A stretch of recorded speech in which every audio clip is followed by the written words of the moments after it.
An overcast and potential rain-soaked Saturday. That's the scene for the 2019 finale as the Golden Eagles of Tennessee Tech play host to the Tigers of Tennessee State. We are coming at you live from Tucker Stadium here on ESPN Plus as we say welcome to the broadcast booth. He's Sam Brooks. I'm Dylan Vazano. Sam, it is the finale of the 2019 campaign. For a lot of these players, it's their last college football game period.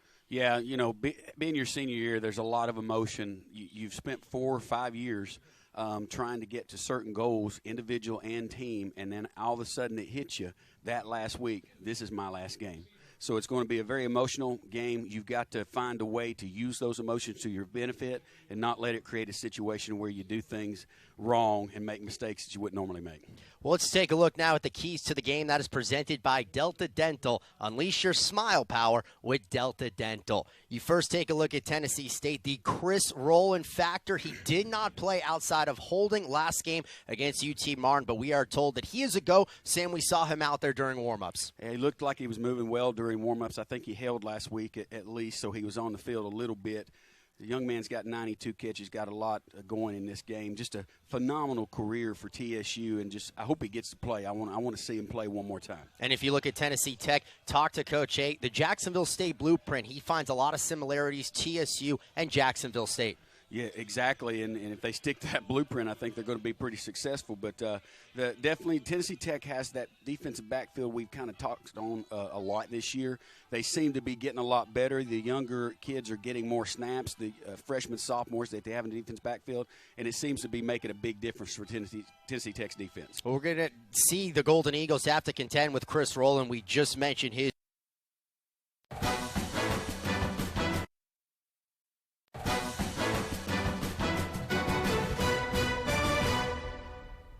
An overcast and potential rain-soaked Saturday. That's the scene for the 2019 finale as the Golden Eagles of Tennessee Tech play host to the Tigers of Tennessee State. We are coming at you live from Tucker Stadium here on ESPN Plus as we say welcome to the broadcast booth. He's Sam Brooks.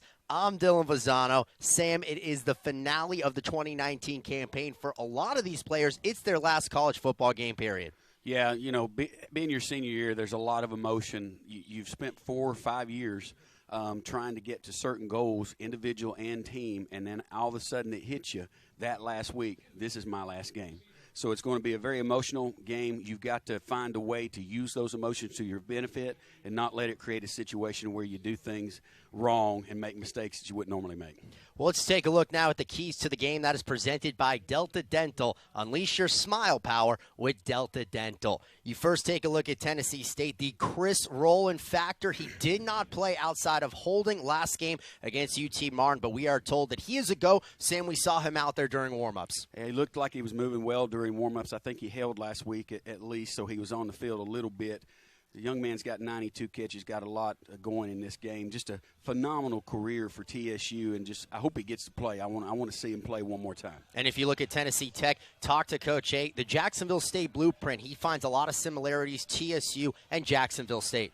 Yeah, exactly, and if they stick to that blueprint, I think they're going to be pretty successful. But definitely Tennessee Tech has that defensive backfield we've kind of talked on a lot this year. They seem to be getting a lot better. The younger kids are getting more snaps, the freshmen, sophomores that they have in the defense backfield, and it seems to be making a big difference for Tennessee Tech's defense. Well, we're going to see the Golden Eagles have to contend with Chris Rowland. We just mentioned his name, the senior, one of the better receivers, not just in the OVC, but across the country. He, in fact, leads the nation in receiving yards this season. Talented young man, not that big in stature. He's a pretty strong-looking young man, but as you can see from this video right here, the young man can run. Absolutely, and I mean, look at some of these numbers. As you brought up earlier, Sam, the 92 receptions, what he has done from a single-season perspective in Tennessee State history, what he has done from an OVC perspective, he has just been such a big part of this Tennessee State program the last few seasons. There's no doubt anytime you're 8th in TSU history with all the receivers and great athletes they've had go through there, you know, that's saying something just right there. There's Chris Rowland right now, the senior wide receiver. As far as the Golden Eagles are concerned, Tennessee Tech, it is the last impression that Metrius Fleming can make in terms of winning the OVC Freshman of the Year. Golden Eagles look to win that award for 2 straight seasons. You know, it's funny, we're talking about Rowland, and maybe this Metrius is a look at what he's going to be in 4 years for Tennessee Tech. At least that's what he hopes. But having an opportunity to win the award in his freshman year, this is a big, big game for him individually. I know he's probably not concerned with that. He's going to go out and take a team win over everything, but big game for that young man. You would think Metrius Fleming, also the UT Martin quarterback, John Backus III, probably the 2 names for OVC Freshman of the Year that you'll look at. And, of course, just like Chris Rowland, Metrius Fleming, he can do it in the receiving game. He can do it in the return game as well. Yeah, he can do a lot of things with the ball. You know, he's a poster child for yards after catch, so anxious to see how he does today. Well, it's Tennessee Tech. It's Tennessee State. It is the final game of the 2019 season. We will have the kickoff when we return.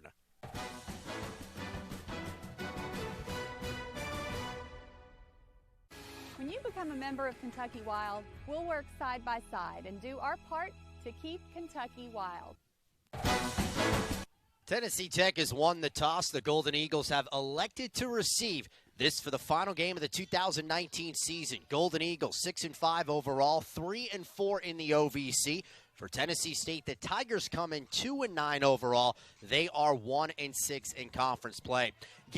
Going a little bit later today for this Saturday, November 23rd game. Of course, Sam, it's senior day and a nice ceremony honoring 21 Golden Eagles pregame.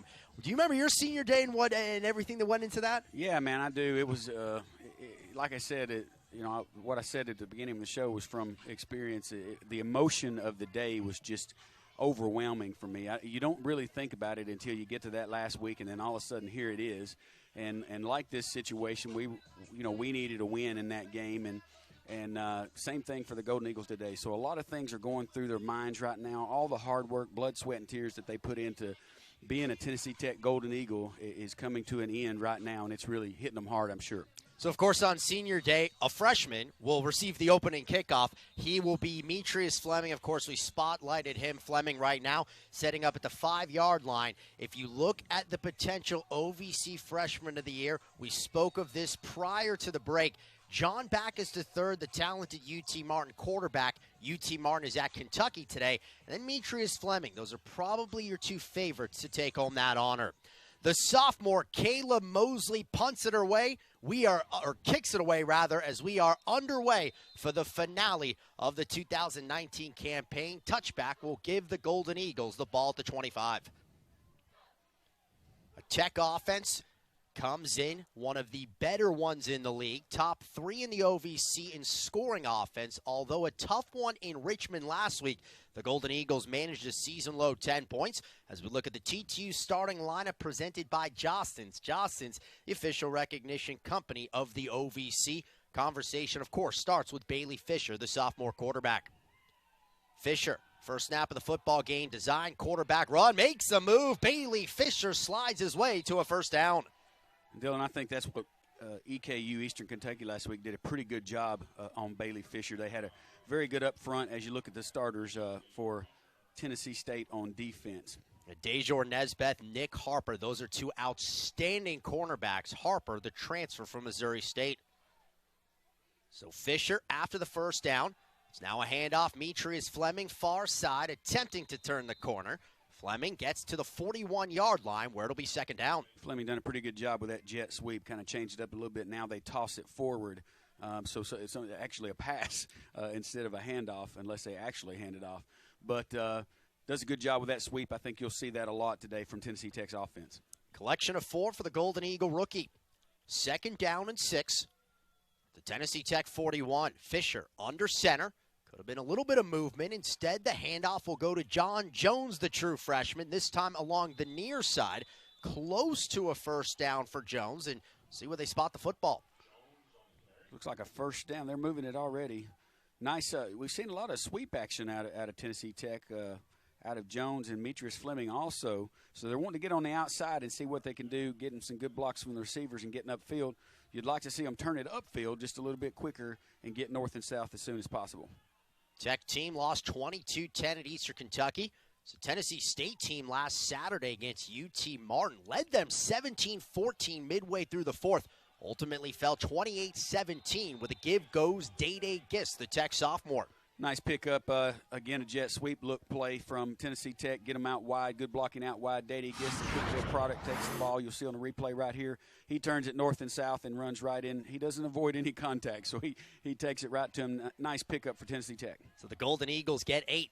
Second and short for TTU. This time Fisher will throw. Reception made. First down and then some. Brad Clark, the redshirt freshman, down to the TSU 30-yard line. Just real good execution so far. Not any mistakes yet for Tennessee Tech, and Tennessee State not really doing anything wrong. Just pretty good execution for Tennessee Tech and getting it out to the wide receiver, and a nice blocking by the left tackle, number 75 for Tennessee Tech. Got to call those guys' names as much as possible. I have a problem with Schaefer. Alamoyan. Alamoyan, you got it. Yeah. Nailed it. Yeah, so nice job blocking out wide. First down and 10, Tech at the 30. Fisher rolls right. Bailey looking, throwing. Brad Clark, it will go incomplete. And what have I told you all year, Dylan? Best route in football right there. A little smash route to the outside, corner route, if you will. And Bailey Fisher actually made a mistake and didn't get it there quick enough. You got to make that throw actually before the wide receiver makes his cut. You got to get that ball in there. As you see right here, too much to the sideline and should have got it to him sooner. Clark emerged since the injury to the Tech senior Austin Hicks. Got a 26-yard touchdown pass, Tech's last home game against JSU. It's the senior, Andrew Goldsmith. Oh, a nice cut inside. There goes Goldsmith inside the 5-yard line. Man, I love to see that out of Goldsmith. His play has been limited this year because Tennessee Tech's just got 3 good tailbacks that can play, and so his snaps have been limited and been a little bit injured in the past. But you see this young man can run, looks fresh, and just really, really wanted to get into the end zone right there. Josh Green, the redshirt freshman out of Orlando, stops him before Goldsmith gets into the end zone. So a promising drive for the purple and gold. First and goal from the 3. Fisher, handoff goes Goldsmith up the middle, and Andrew Goldsmith is in. Touchdown Tennessee Tech. The senior Goldsmith scores. Awesome to see that for Andrew and all the time he's put in here at Tennessee Tech. For the Golden Eagles to get in the end zone on senior day, that's got to be a special thing for him. Impressive Golden Eagle drive. Tech goes 8 plays, 75 yards, just about 3 minutes taken off the clock. And just like that, TTU unwraps the scoring. Golden Eagles lead 6-0. Other senior, Haydar Zaydan, on for the extra point. The Tech kicker on its way. It is through. So the Golden Eagles take the ball, march down the field, and take a 7-0 lead on senior day. Very big start for the Golden Eagles. Just an impressive drive coming right out of the gates for Tennessee Tech. No penalties, no fumbles, really great execution on every play, Dylan. Exactly what they would have drawn up if they could, and just came out and executed it perfectly. So now we'll see what Tennessee State is able to do to respond. Now, yes, the Tigers having a tough season at 2-9, but remember, this is the only team in the OVC to have beaten Austin Peay. Did that with a 26-24 win on homecoming back October 19th. Yeah, and you look at the scores this year for TSU and almost beat UT Martin. Actually had the lead in that game very late. They've been very close in a lot of games. If it could have swung a couple of points the other way, we might be looking at a very different situation for TSU this year. Haydar Zaydan will set it up. He's got 3 50-yard field goals this year, one of only 2 FCS kickers to do that. There's a little bit of wind right now, about 10 miles an hour, but Zaydan, the explosive leg, at about the 2-yard line, it is fielded by Tennessee State. A little bit of room, the ball is on the ground, and the Golden Eagles get it. Tennessee Tech will get the football right back after TSU fumbles it on the kickoff. For a 2-9 team coming out of the box, Dylan, that's exactly what you do not want to happen in the first touch of the ball. So the Golden Eagles will get great field position out of this. As the Tennessee State player right there, Deshaun Davis. And falling on it for TTU, right there's Samari Burns, the Golden Eagle freshman.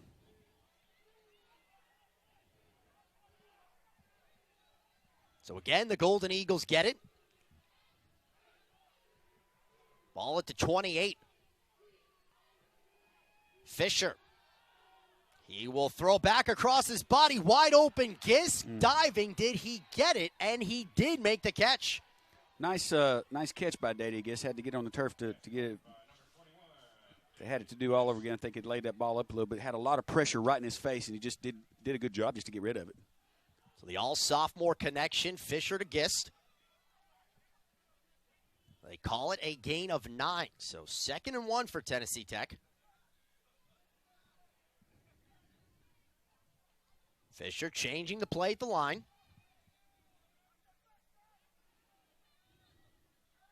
And we'll throw it over to Gist. First down, Dede Gist near the 10-yard line.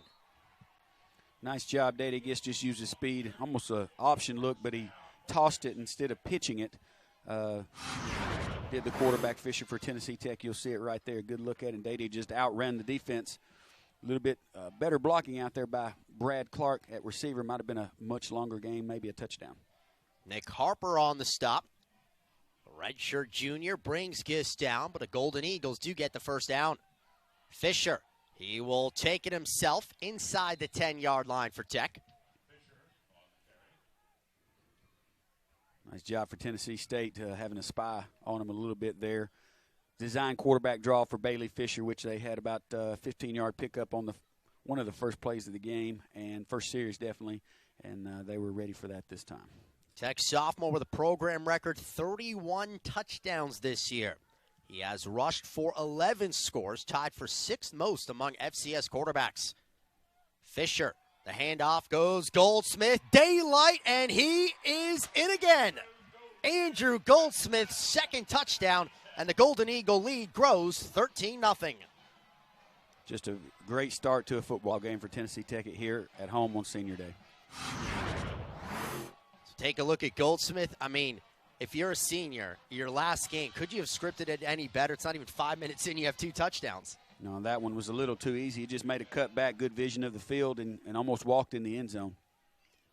So after the Davis fumble on the kick return, Tennessee Tech with Haydar Zaydan makes it a 14-0 lead.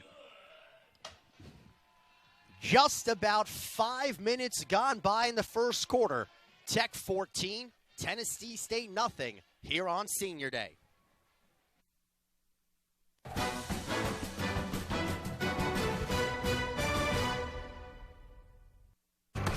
There will always be Marines.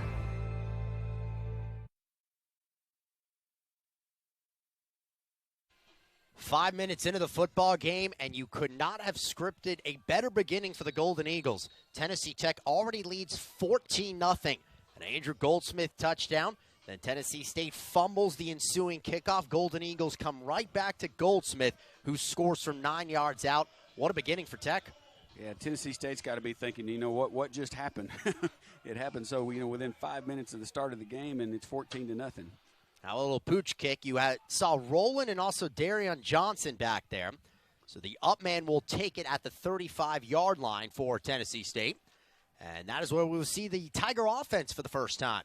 Good job by fullback Will Montgomery for Tennessee State, throwing up the fair catch right there. Really high with a lot of Tennessee Tech pressure around him. The Jacksonville transfer. So it ends up being pretty good field position for the Tigers as they get their first drive. Once again, the starting lineup presented by Jostens, official recognition company of the OVC. Led by the redshirt junior quarterback Cameron Rosendahl, 2nd most passing yards in the OVC. Roberson to his right. And the first snap for the Tigers goes Roberson. Golden Eagles all over it, though. Nice job up front by Tennessee Tech. I think that's a group that's been improving all year, but they will lose a couple in the defensive line going into next year. And been very strong against the inside run has Tennessee Tech this year. Tech senior Derek Moore around the action for the stop. They call it a gain of 1. And again, going right back to Roberson. Round the far side, turns the corner and barrels his way near a first down. The explosive Roberson, 4th most rushing yards in the OVC. And that will be enough to move the chains. Look at the replay here. You can see the speed. Nice job bringing the man down by number 10 for Tennessee Tech. Hudson on the tackle, but good run. You can tell the young man's got some quickness and a lot of speed within him. Roberson departs here after picking up the first down for the Tigers. Tennessee State here on their 3rd play of the drive. Near side, cutting it right back up the middle, and another Tiger first down for TSU. On the run right there, Sabri Curtis Jr., the redshirt junior out of Atlanta. Very nice job right there following your blocks. He pushed it wide on the sweep look from the quarterback. Pushed it wide, got the block, cut it up, and got some good yards and a first down. Tigers, without Chris Rowland last week, ended up rushing for a season-high 50 times in the contest at UT Martin. It's been 3 straight running plays. Here's the first pass. Throwing far side, it is tipped, almost intercepted. Ty Carter around there for Tech. Rosendahl just forced that one, trying to get it to his receiver, getting his 93rd catch of the year. Just kind of forced that one. Double covered, actually. Probably could have run. Look at the replay right here. Had a lot of room to run right there, and blockers out in front of him, so not a good choice on that play. Spring Hill, Tennessee native Ty Carter, the sophomore. So it'll be 2nd down and 10 in Golden Eagle territory. Tennessee State up the middle. Here's Curtis, little shake and bake. There is a flag on the play. So he brings it down to the 32-yard line, but we'll wait and see the call.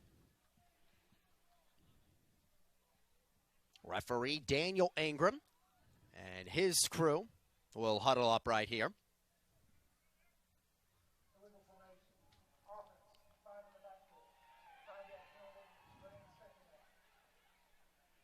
And so the illegal formation will push what was a good Curtis run right there. Instead, 2nd and long for the Tigers. First mistake of the game, first penalty of the game for either team. TSU, the 3rd most penalized team in the OVC. As we go near the midway point of the first quarter, it's been all Golden Eagles early on Senior Day. 14-0 on a pair of Andrew Goldsmith touchdowns. Rosendahl steps up, some pressure, rolls right. The redshirt junior going to run for it and ends up getting to the 41. Nice decision right there, good run, and he's a pretty healthy-looking young man there too. One you probably won't get right in front of. So, found the marker out of bounds right there and get the ball to it, and good decision. Very quietly a good year with 2,798 passing yards this season. He's approaching the top 5 in the single season records for Tennessee State. Got the Golden Eagles to jump there, so takes a shot that goes out of bounds. But it did look like a free play for Tennessee State. Looking for Lawrence Segree down the sideline on the fade route.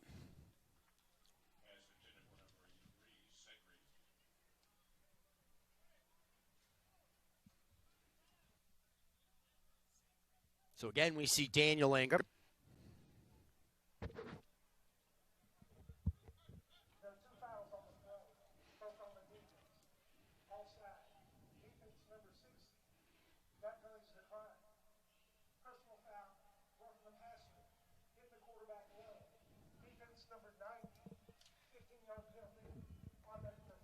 So Tech has called Matthew McClurg, one of the Golden Eagles seniors, roughing the passer. It could always be a dangerous situation because on the free play, the offensive line doesn't budge a lot. So all of a sudden, you got the defensive players, as we'll take a look at it right here. Get a nice look right there. It was a low. It went low. They're going to call that every time nowadays. Kind of effective as throw downfield, too.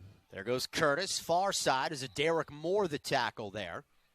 Ends up picking up a couple on the play for 2nd down upcoming. Nice job by Moore coming from his Mike linebacker position, trailing the tailback all the way out and meeting him at the line of scrimmage.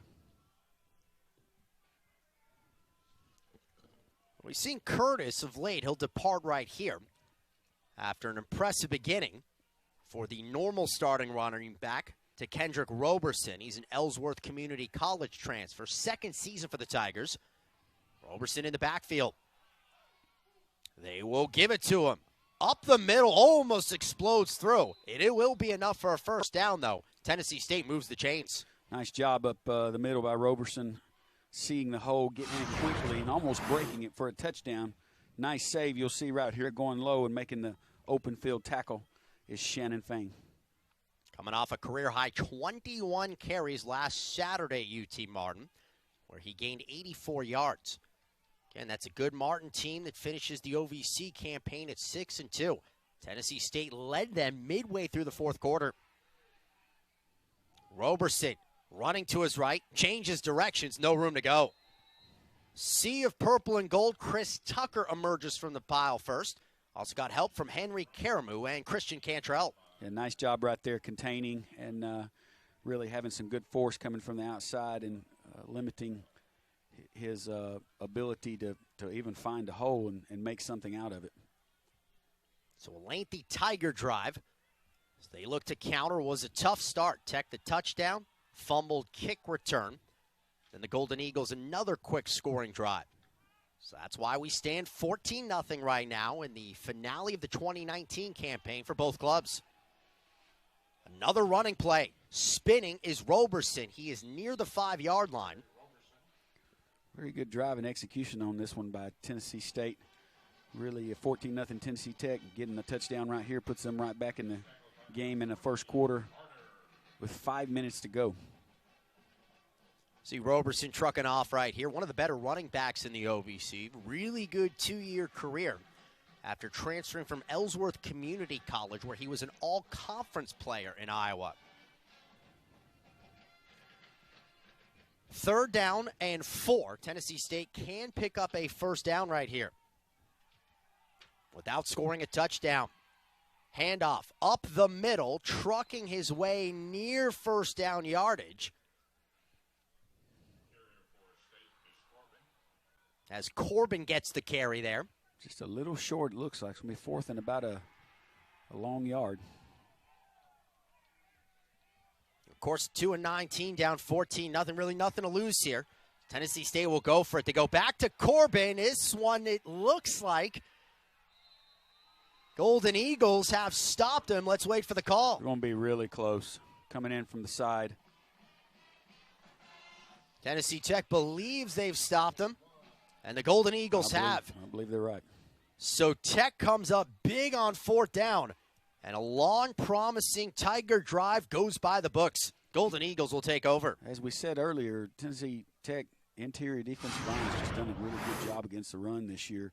And you get a look at it right there, number 41, back into the backfield first, making contact is Christian Cantrell. So he kind of knocked him off his path and gave the other Golden Eagles the ability to get in there and stop him from getting across first down territory. So Tech comes right back out on offense. Tennessee State able to march it down to the 4-yard line. It's the Golden Eagles. Here's a pitch play. Look out for Tennessee Tech's Day-Day Gist.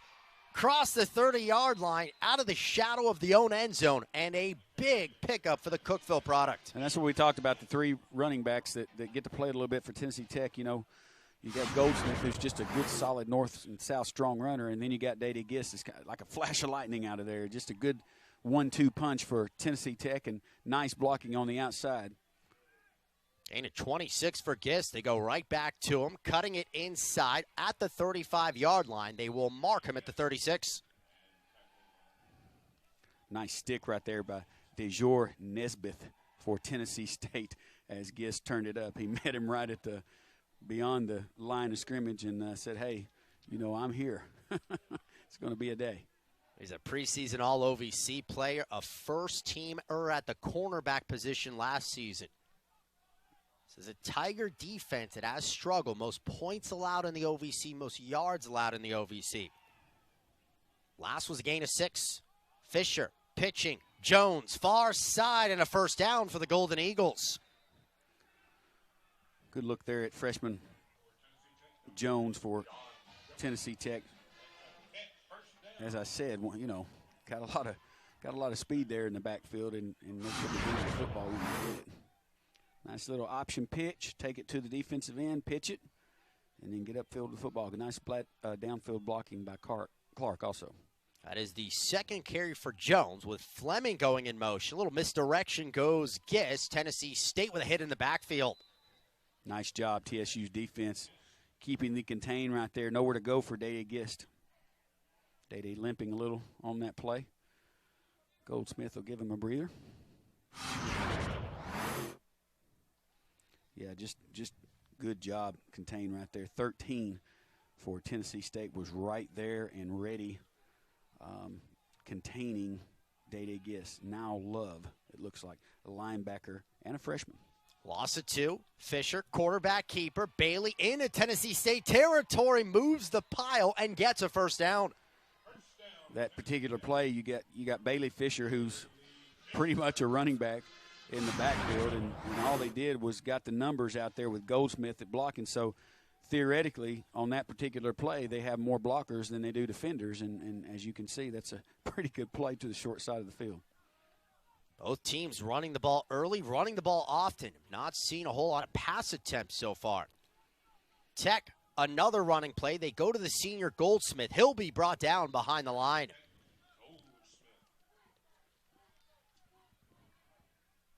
Stops the senior running back.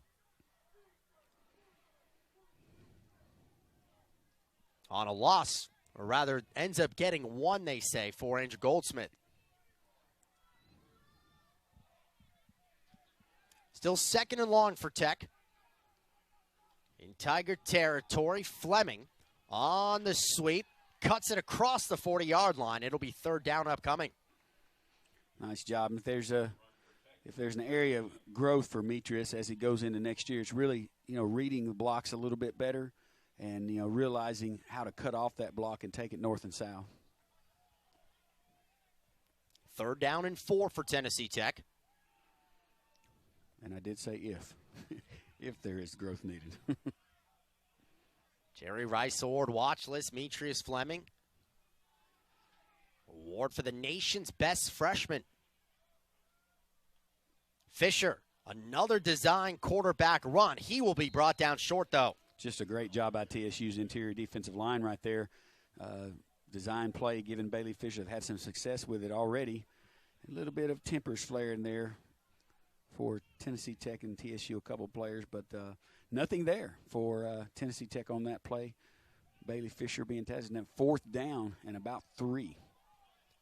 Tennessee Tech is gone for it on 4th down, second most in the OVC, trailing only EIU in that department. Last tackle made Dante Ferguson Jr., the redshirt senior. 4th down and 3.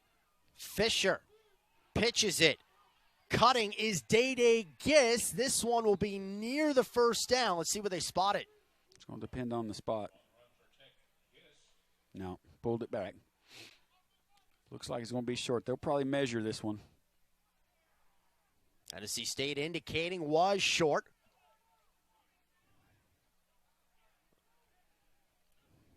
And based on where the spot is, does look like to be short. I think it's going to be a little short, Dylan. Good effort. You gotta know where that stick is, where the first down yardage is. It looked like he was going to get it easily. So they're going to take a look at this right now, with Tennessee Tech leading at 14-0, 17 seconds to go in the first quarter. No. And he is, in fact, short. So we will step away. 14-0 the score in favor of Tennessee Tech.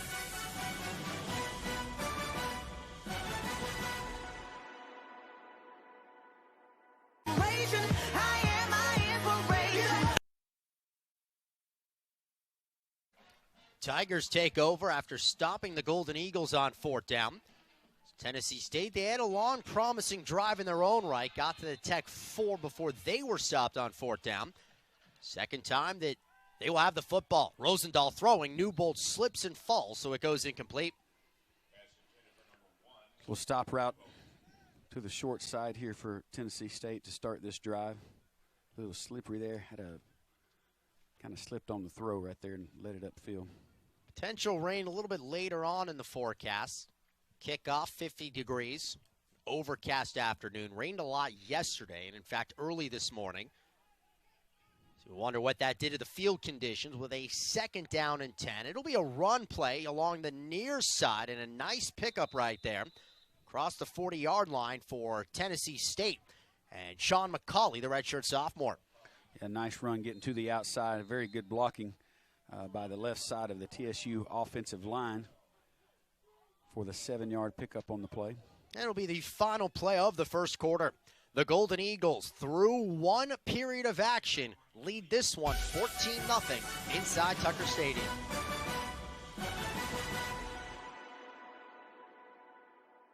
My knee.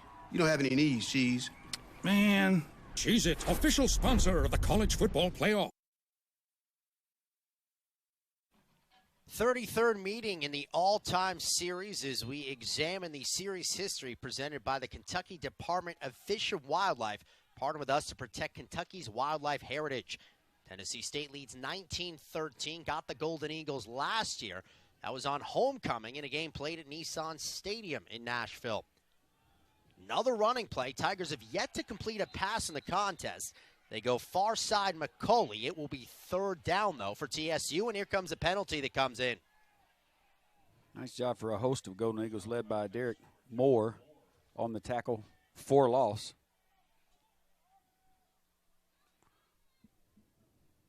That is the 12th rushing play for Tennessee State. Get ready for the call.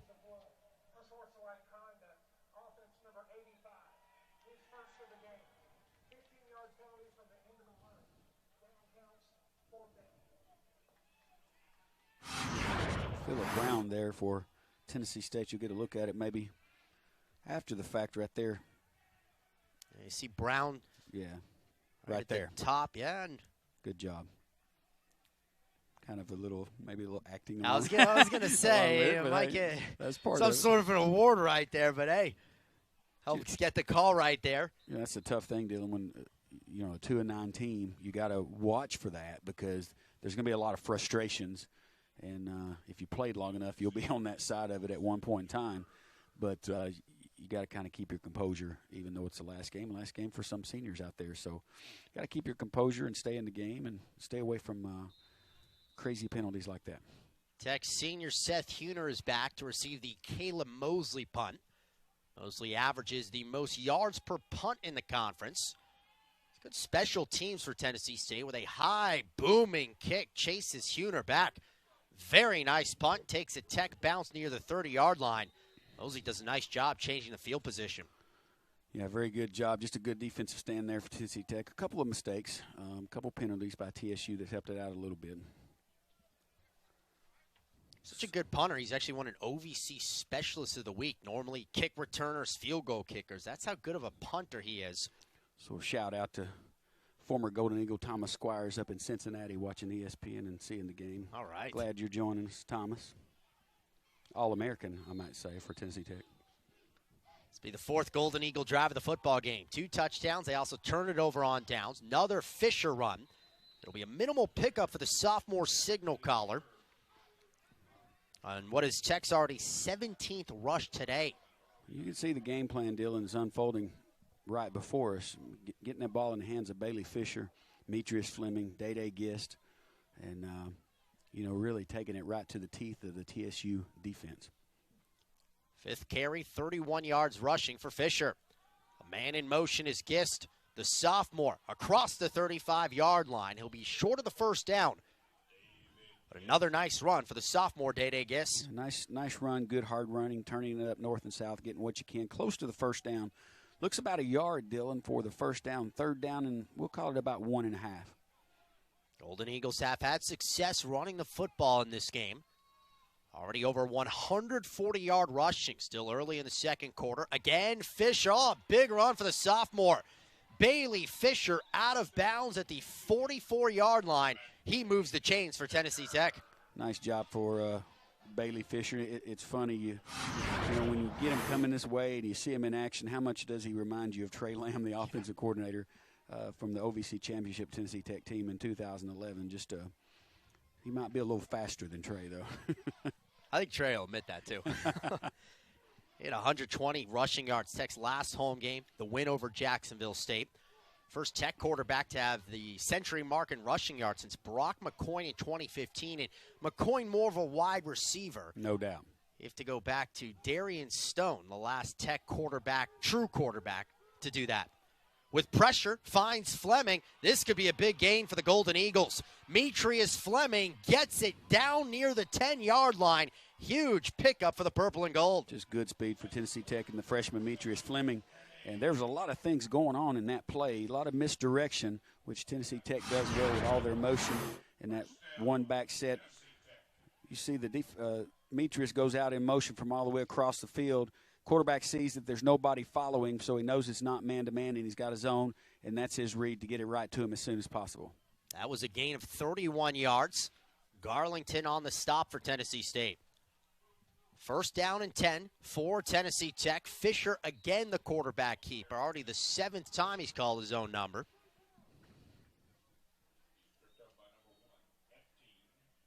Second down, you can get a first down inside the red zone, inside the 10-yard line for Tennessee Tech. 9 yards out, but can get a first down. Last gain was 4. Tennessee Tech already over 225 total yards in this game. With Goldsmith in motion. Fisher takes the snap. Use Goldsmith as a lead blocker. And Bailey Fisher inside the 5-yard line, where it'll be third down for Tennessee Tech.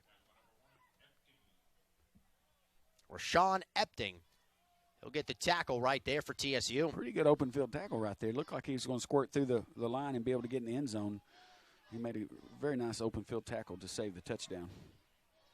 Also, Josh Green, free safety for TSU, in on that tackle. It's a Tech team attempting for its 7th win of the season. It would be only the 2nd time since 2002 that Tech has reached 7 wins in a year. Of course, the 2011 championship team, they bring Adam Browner under center. Hands off Fleming. He will be brought down. Ronnie Killings makes the stop. 7-on-7. No easy task right there either to bring Metrius down in the wide open field like that. Nice open field tackle. And you mentioned Tennessee Tech and possibly 7-win season. As you look at the replay, get it to Metrius from Adam Browner at the quarterback position. Nothing going there. Nice open field tackle. So bring on Hadar Zaydan for what is a short field goal, 23-yard try. The left-footed kicker lines it up and will soar through. Hadar Zaydan kicks a field goal.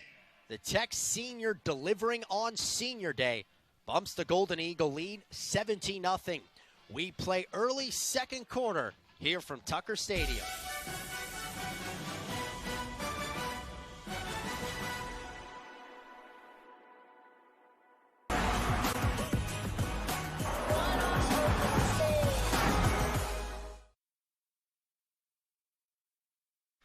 Special shout out to the side judge of this game, Troy McMakin.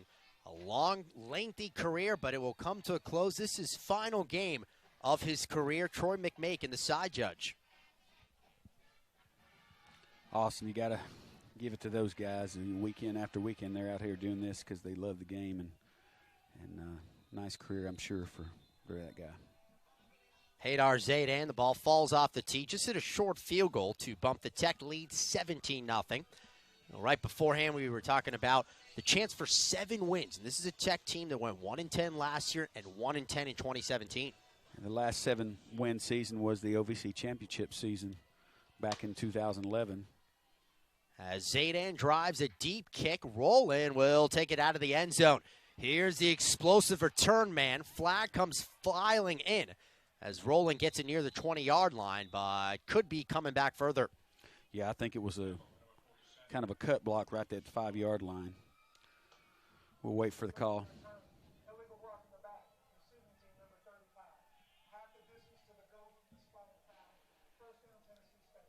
So 7 wins, Dylan. What does that mean? A lot of people out there listening may not think that's a whole lot, but for Tennessee Tech, Dwayne Alexander starting over in his 2nd year. One game he won last year, the team won last year, and then,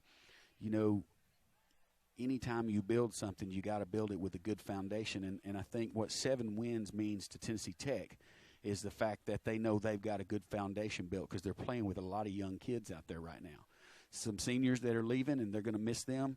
But if you can replace them and recruit well this year, which it sounds like from the recruiting, what's going on out there and hearing some of the possibilities that Tennessee Tech will have another strong year recruiting. Brings it all the way back to the 5-yard line after the penalty. It is another running play for Tennessee State. It's Roberson on the carry. I mean, think about it. 1 in 10 last year and a chance for 7 wins. The 6-win improvement potentially this year. Well, people are just people, and they second guess, and they always will, and they always do. But, when Dwayne Alexander was hired, I'm sure there was people that questioned that. And then you go through the 1 in 10 season, and then you probably start questioning it yourself a little bit. So just a testament to what they're doing and the coaching staff they have pulled together. Rosendahl with time. It goes incomplete. Wanted Stephen Newbold. Really, he's had an outstanding career. A lot of talk about Roland Newbold, top 10 in receiving yards for career in Tiger history. Can't haul that one in. It's 3rd down. Really good throw by Rosendahl right there. Put it right on the money, right where you want it.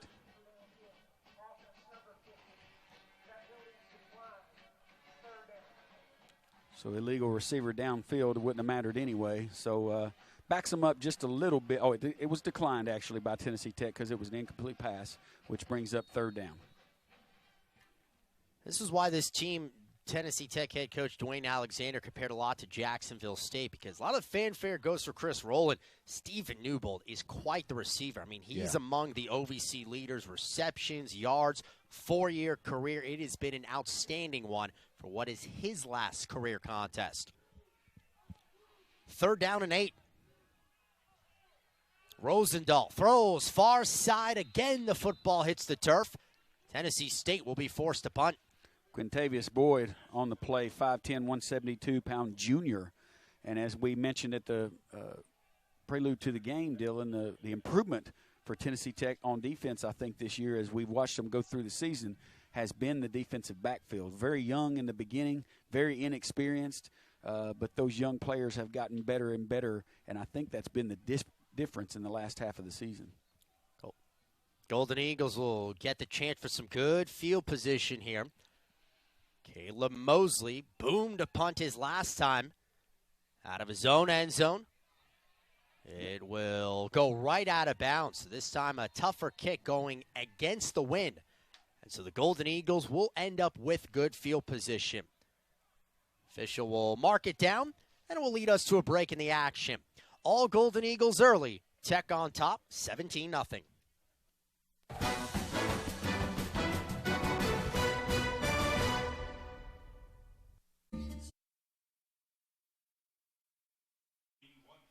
Outstanding field position to begin the drive for Tennessee Tech. After the last punt by Caleb Mosley, Golden Eagles at the TSU 31 with a running play. Day Giss across the 25-yard line down to the 24. Just a little zone look by Tennessee Tech coming out of the break. Pick up about 7 on the play with Day Giss going over the left side. Nice blocking there by Tennessee Tech's Almoyan and Rhodes, and also the center Cole. 23rd Tech rush. Almoyan. There you go. I'll get it one of these. Tennessee Tech pitch play. Here's Gist again. A flag comes flying in as Dejor Nesbeth brings down Day Gist. Nice tackle again by Nesbeth. He's right there on it. He's not afraid to come up and make the hit.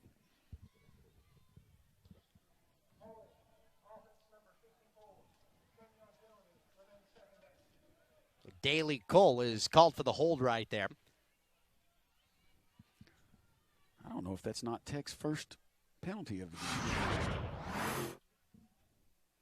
Good look at it right here. Looking at that option today for Tennessee Tech. Nice pitch out there. A little bit better blocking on the outside, but nice job by Nesbeth coming up and making a stick. He's picked off a pass against Tech each of the last 2 years, but so far he is showcasing the ability to hit the Golden Eagles today.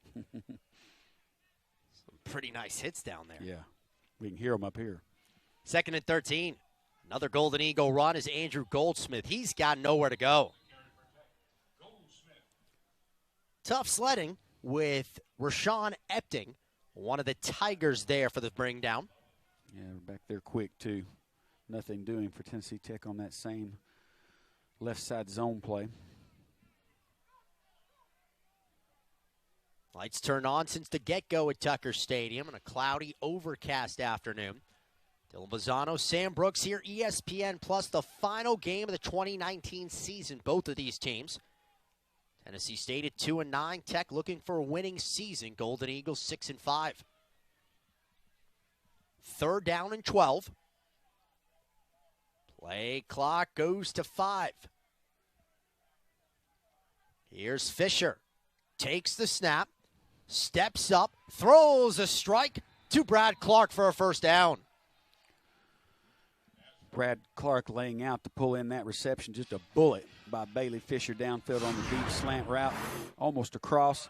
You'll see it right here. Bailey steps right up in the pocket, drills it right to him, gets his eyes on the ball. Brad Clark, like what I see out of that young man. He's up and coming. Really got strong as the year has gone on for Tennessee Tech at a time when they needed someone to step up. The Lakeland, Florida product. Coaching staff very high on him. He was injured season opener last year at Chattanooga. Ended up redshirting. Fisher, another quarterback run. He's still on his feet, but will end up being brought down. Right there for Tennessee State. First to greet him was Noah Shattuck, who brings him down. Just a good job cutting off the edge right there by Shattuck and Tennessee State.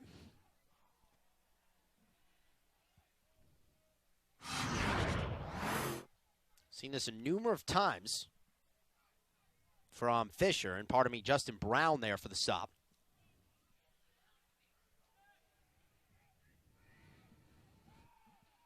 It's time under center.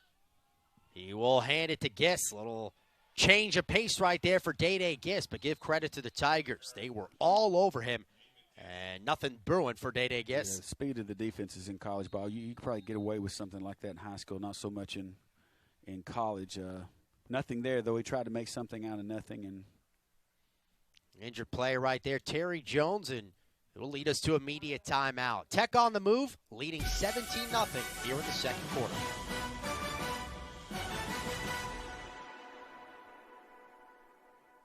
To be on your back. Just don't forget the tag, rookie. Carhartt, we've got your back 24/7. Terry Jones, the injured Tennessee State player, freshman from Madison, Alabama. He's able to walk off the field. Hope we'll see him back into the contest. Got a sack this year, 4 tackles for loss. For the Golden Eagles, 3rd down and long. Fisher with time. Time starts to roll out. Fisher throwing on the run. There's Fleming, who drops it. Fleming in the end zone. Couldn't bring it down. And it will be 4th down for Tennessee Tech. you're not going to see that a lot out of Metris. Had exactly what he wanted in the corner of the end zone.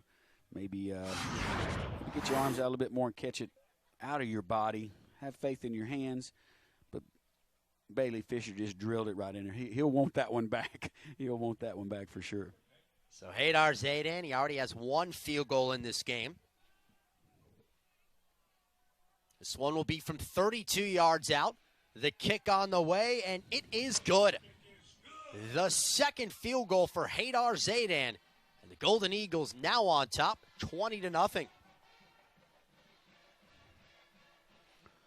Another good drive by Tennessee Tech. Get some points out of it. 20-0 lead for TTU. 6:06 left in the second quarter. Nice game. Pretty good crowd here at Tucker Stadium today, considering the weather and the rain that's coming in. It's been raining for a couple days across the state of Tennessee. Yeah, a lot yesterday morning. Kind of calmed down as you see a number of hoodies out there. Temperatures dropping into the 40s right now. There's a former Golden Eagle right there watching the game. I got the cannon out there. The band for Tennessee Tech. Another football season coming to a close. Seems just Ah, man. Just the other day, Tennessee Tech playing Samford, the first game that we had on ESPN+, that crazy 59-58 double overtime win for TTU. Well, you know, Dylan, we have so much fun up here. That's what it is. Yeah. Tigers also got a win in the season opener, defeated Mississippi Valley State 26-20. The other TSU win that nod against Austin Peay. It's Austin Peay competing for an OVC championship. They're tied with SEMO today. As Zaydan belts one away. And this will go out of the end zone, so a touchback. As Johnson watched it fly. Just nice. That's a weapon. If you don't see a lot of returns nowadays, and that's why these kickers are gotten so strong leg, kicking it to the back of the end zone. No returns, and a flag on the play. This will be the 6th penalty of the game. There have been 3 for Tennessee State and 2 for the Golden Eagles.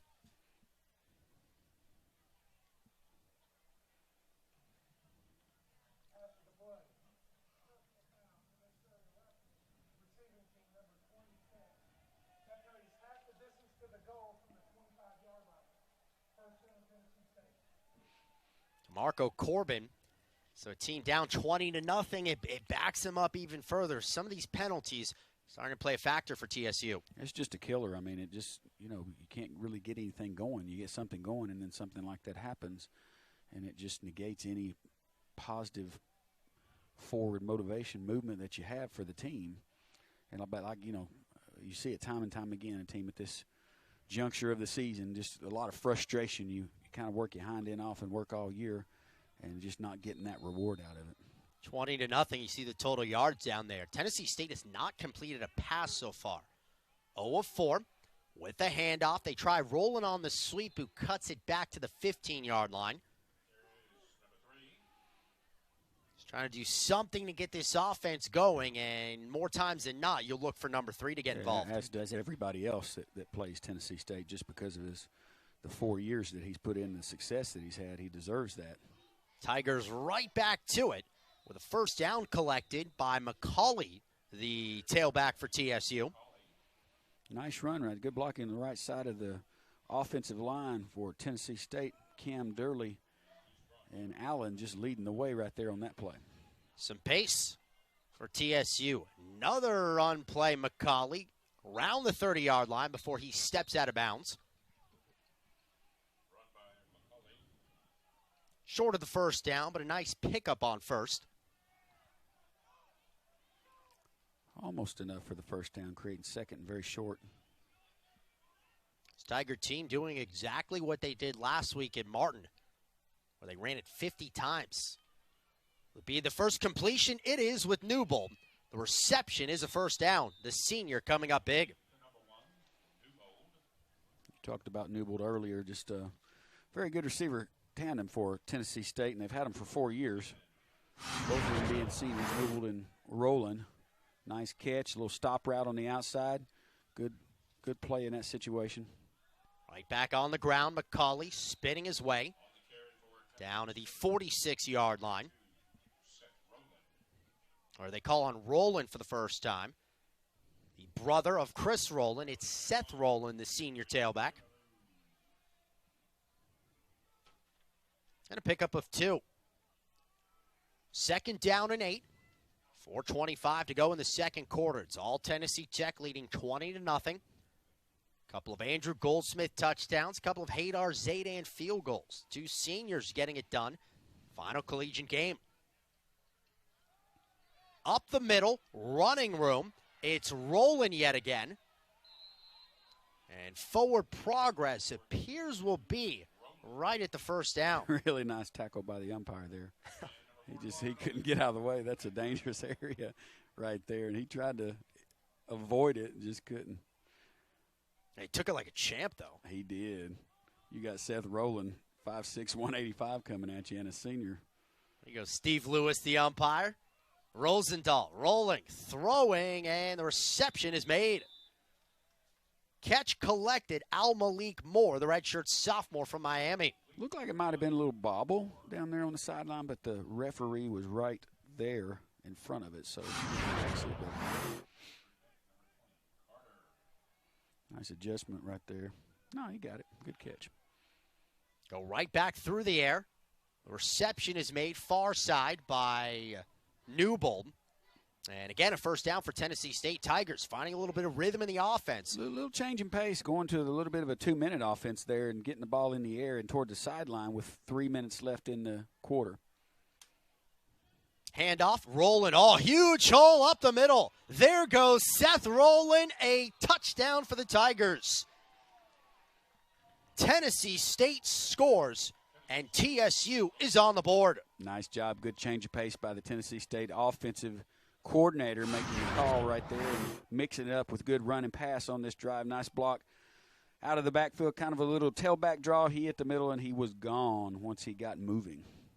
That is Seth Rowland from 35 yards out. So in his final collegiate contest, he scores a touchdown. And, we've seen a lot of different folks in the lineup for TSU today, so giving them ample opportunity to show what they can do. Nice run by that young man. Antonio Zita, the most field goals in the OVC. This the extra point. And the sophomore will indeed split the uprights. 35-yard rushing touchdown by Seth Rowland makes it a 20-7 contest. Tigers on the board. Golden Eagles with the football when we return.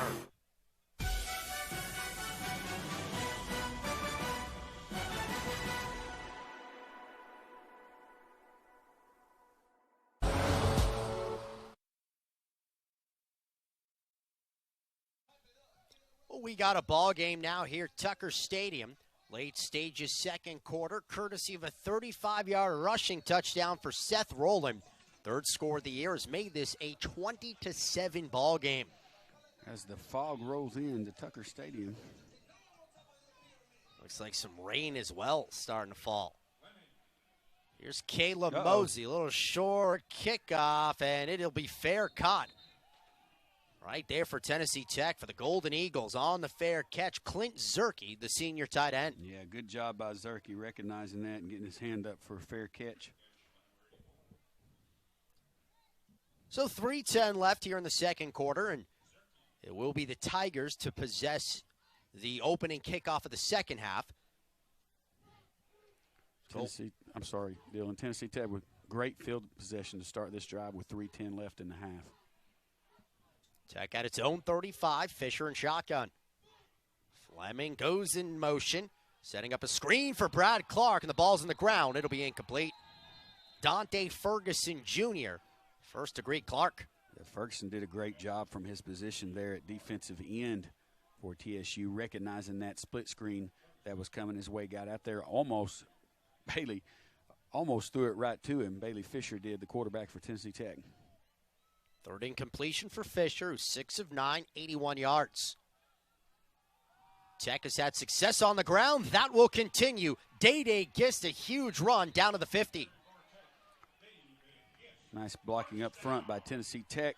Up the middle, center Cole again and Rhodes creating that gap for Day Gist to get through. And when he sees one, he knows what to do with it. The Cookville native, Day Gist, played a big role in Tennessee Tech's success this year, right out of Cookville High School in his sophomore year. There's an injured TSU player, Josh Green. Played a really nice contest at UT Martin last game, with a team-high 11 tackles. So they are tending to Green right now. Well, the Golden Eagles will have the ball at the 50-yard line after the pickup by Gist moments ago. It was a 15-yard rush for Day Gist.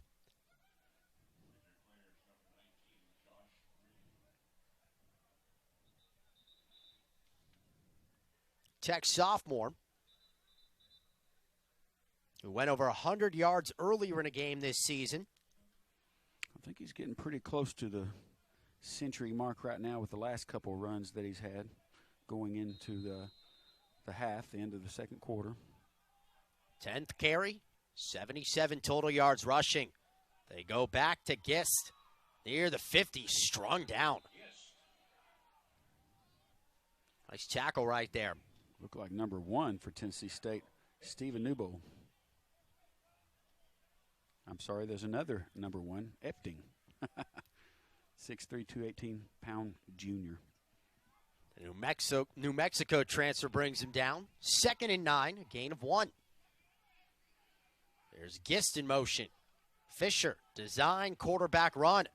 Fisher diving across what is the 45-yard line, and it'll be 3rd down. Good collapse by the left side of Tennessee Tech's offensive line. D.D. Gist with the lead block, quarterback sweep. Tennessee State takes a timeout. So you have Southeast Missouri and Austin Peay. They came into the day tied for the OVC lead at 6-1. The tiebreaker does swing Austin Peay's direction, though, as they did defeat SEMO earlier this season. So Southeast Missouri will need a Governor loss and a SEMO win to win the OVC. Right now, Austin Peay leads 14-7 over EIU, and SEMO is down 24-17 at the half against Murray State. As it's turned out, and as we thought at the first of the years, it's been a very good competitive year for the OVC. Anybody having really a chance to win any given game, which is what you want, a lot of parity in the league. Jacksonville State, last 5 OVC championships. They have 4 losses. Wide open is Gist. Let's watch him run to the 20. Gist inside the 10 near the goal line and in. Day Gist from 45 yards out, and the Golden Eagles sophomore scores a touchdown. Just a great job by Bailey Fisher holding on to that football, knowing the hit's coming, but Day wasn't ready to receive the ball yet, so he held on to it as long as he could, flipped it out there to him. There was nobody there. Mixing coverage in the man-to-man defense right there. You can see Day gets the ball on the quick out and can run with it. Nice adjustment right there. Kept his feet and got it to the house. So Gist scores 45 yards out. His 3rd receiving touchdown of the season. Zaydan on for the point after. Tennessee Tech gets the touchdown back. They get the 20-point lead back. Day Gist right out of Cookeville, and the sophomore scores. So the Golden Eagles now lead 27-7. He has really had himself a nice season. Nice look at the Cookeville product over there. Out of Cookeville High School, Day Gist really wanted to stay local and come to Tennessee Tech. Dwayne Alexander doing a good job of getting some local emphasis on his recruiting the last couple years. You can go down the list, Seth Carlisle and a lot of others from the local areas. And you see Day Gist right there. Nice job putting his head down and staying to his feet, resisting the rip right there by the defensive back and getting it into the end zone. Big play for Tennessee Tech going into halftime. Actually, still 2 minutes left in the game. And it didn't take TSU very long to march down the field on the last series they had and score with their 2-minute offense. So a lot of football left in this half. Remember, the Tigers will get the ball to start the 3rd quarter. Fondren Hollis is back, as well as the freshman wide receiver, Darion Johnson. Kick will back Johnson up, and the knee will be taken with Roberson out there, pardon me. So Tennessee State on the touchback. The 25-yard line is where the Tigers will take. Touchdown, 35-yard rushing scamper. The score for Seth Rowland last time the Tigers had it. Rosendahl, 3 completions on the drive. That actually ties him for the most in single-season history. 221 completions this year. Wow. He surpasses offensive coordinator Shannon Harris, who had a big 2001 season for Tennessee State. Rosendahl slings it. He's now the single-season completion holder in Tiger history as he goes Newbold along the near side. Yeah, nice throw and catch right there by Rosendahl, taking what the defense is going to give him. Tennessee Tech in a little bit of a deeper coverage by their defensive backs, and they'll take those little quick outs all day long, march it right down the field. Moving it to the 42-yard line. 37-yard line with a gain of 12. Pocket starts to collapse. Rosendahl rolling and goes out of bounds. Nice job, nothing downfield. Pretty good coverage by Tennessee Tech's defensive backfield and linebackers dropping into their coverage. So he made a good decision, pulled it down, and got to the sideline. Tigers have 2 timeouts with the clock stopped, 1:53. Tennessee Tech leading 27-7 in the final game of the year. Rosendahl with pressure throws over the middle, and the reception is made. Nice catch, Al-Malik Moore. The Miami native holds on to it. Great concentration by Moore up in the air. Got his hands on the football and pulled it in, trusts his hands. Turned on the catch and was met by Shannon Fain right in his face. 3rd down and 1. Roberson makes the first man miss as a Derek Moore comes flying in. We'll see where they spot it.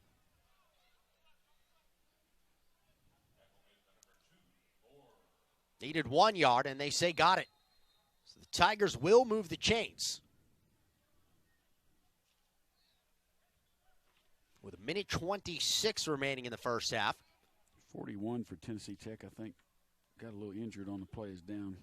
Christian Cantrell, defensive line from Murfreesboro, freshman. Looks like he's okay now. He goes off the field, and they will restart the clock.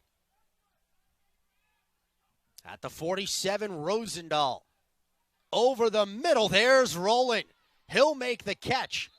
Adam Swayze on the tackle. But a big pickup for the senior wide receiver. Here come the Tigers. Yeah, nice protection by the offensive line for Tennessee State. A little crossing route across the middle by Rowland.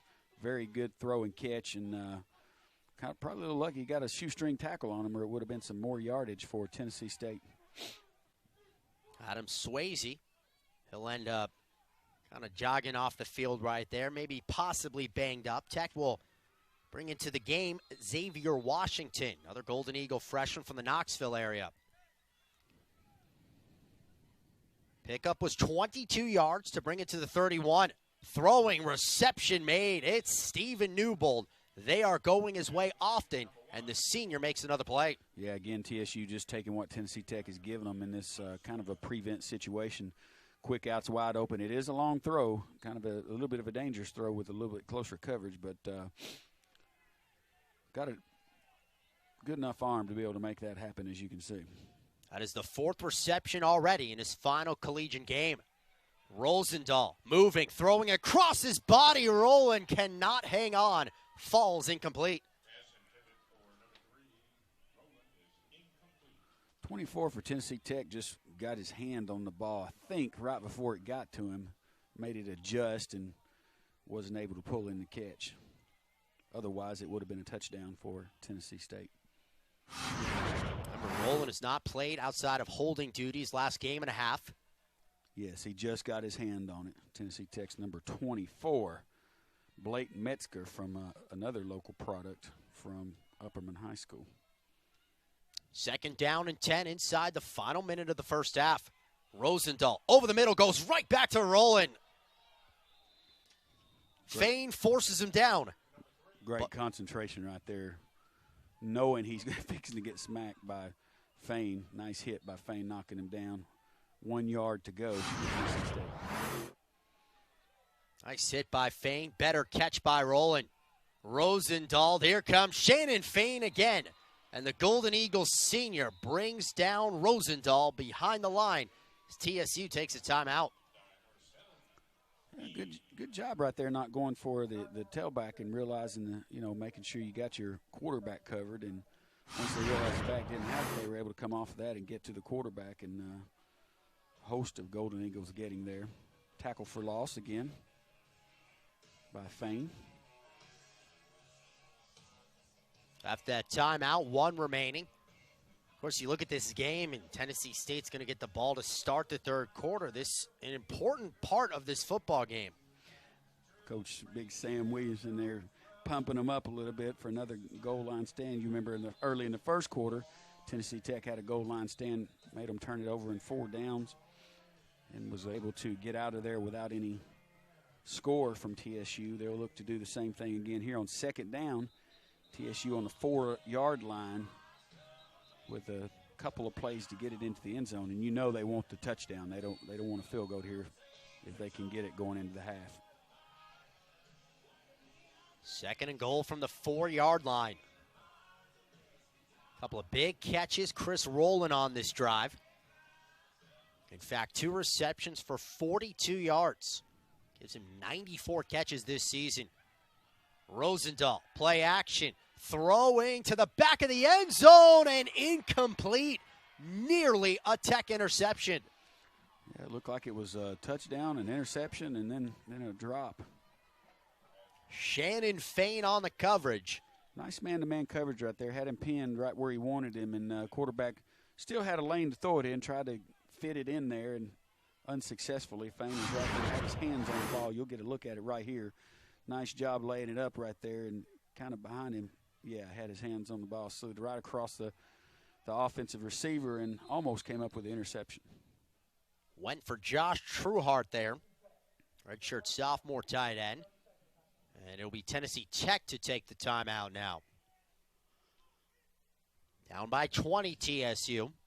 Yeah, important score here for TSU to go into half. If they were to get the touchdown, 27-14 is a lot different than 27-7. Field goal, you want some points, so you have to. If you don't get it in right here, you have to make a tough decision of whether you want to go for the touchdown or take the field goal going into half. The weapons they have between Rowland, Newbold, a lot that Tennessee Tech defensively will have to think about and contend with. Your TSU, you got to think one of those two are going to catch it, or at least try to. Yeah, and the thing that works in Tennessee Tech's favor here is the short field. You know, you're really crunching everything down with the end zone. You can't run straight out, so you're left with crossing routes and, you know, or whether you want to run the ball or not. So they'll have to figure that out and make a decision and go with it. Rolling in motion. So over at the far side, Newbold the near side. Pressure. And he will go down. Henry Karamu the sack.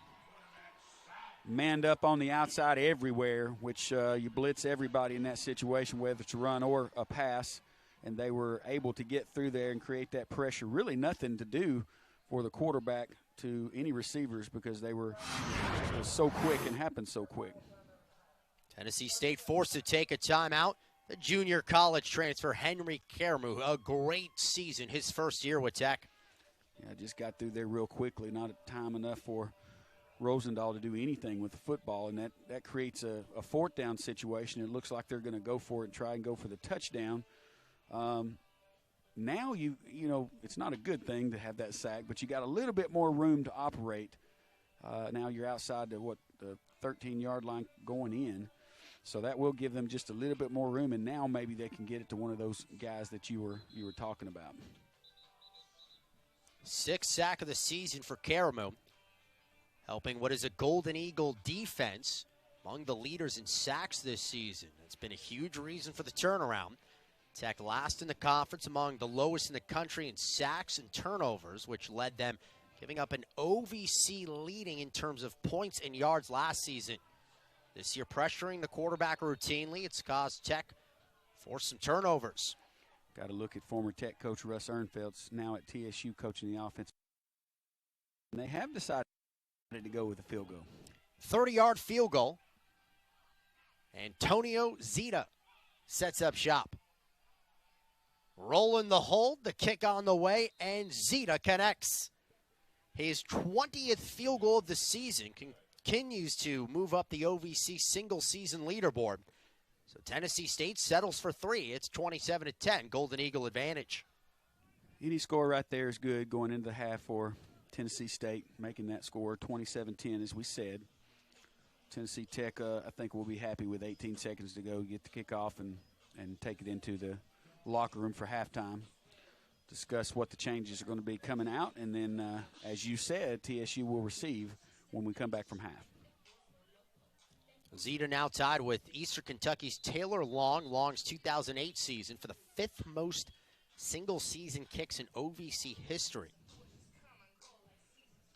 Next up on the list, Rob Harton. Gavin Halford with 22. That'd be tied for third most. Zeta comes out right here. We've seen Caleb Mosley normally, but more the long man in terms of kickoff. So we'll see what Tennessee State elects to do here. With only 18 seconds left. I'd imagine will not want to put it into the hands of the dangerous Metrius Fleming, who does have a kickoff return for a touchdown this season.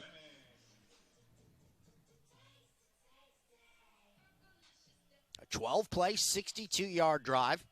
The minute 46 off the clock results in a 30-yard Zeta field goal.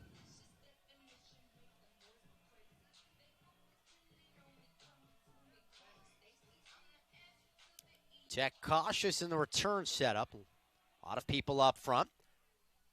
Takes a high bounding bounce, and Tech takes a knee on it.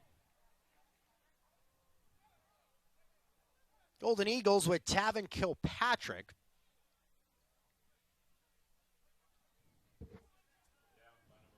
And with 18 seconds remaining, he'll reset it now to 17, as our referee tells us, Daniel Ingram. See if Tech elects to do anything here, or just take a knee, or potentially hand it off. You have Fisher under center. Gist in the backfield. They will pitch it Gist around the 30-yard line for soaring in Nile Love to bring down Gist. And that should be the final play. Being safe with the ball and getting it in half like we thought. The Golden Eagles, big-time first half. Tennessee Tech hangs 27 on the board. And Tech goes into the locker room leading by 7 here in Cookeville.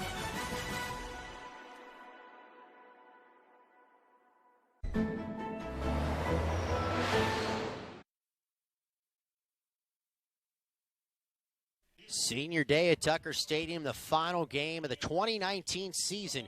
Tennessee Tech and Tennessee State. Golden Eagles scored the first 14 in the first quarter, would outscore TSU 13-10 in the second. So Tennessee Tech leads 27-10 here at intermission. Again, inside the broadcast booth alongside Sam Brooks, Dylan Vazano here. And Sam couldn't have scripted a better beginning for the Golden Eagles. Give Tennessee State credit, though. They've stayed in it. Yeah, TSU's fought back and got some points going into halftime.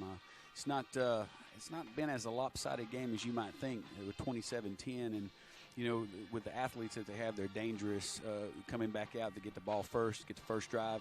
So by no means is Tennessee Tech ready to shut it down. They're going to have to come back out and play hard this next half. Tennessee Tech attempting to go 7-5.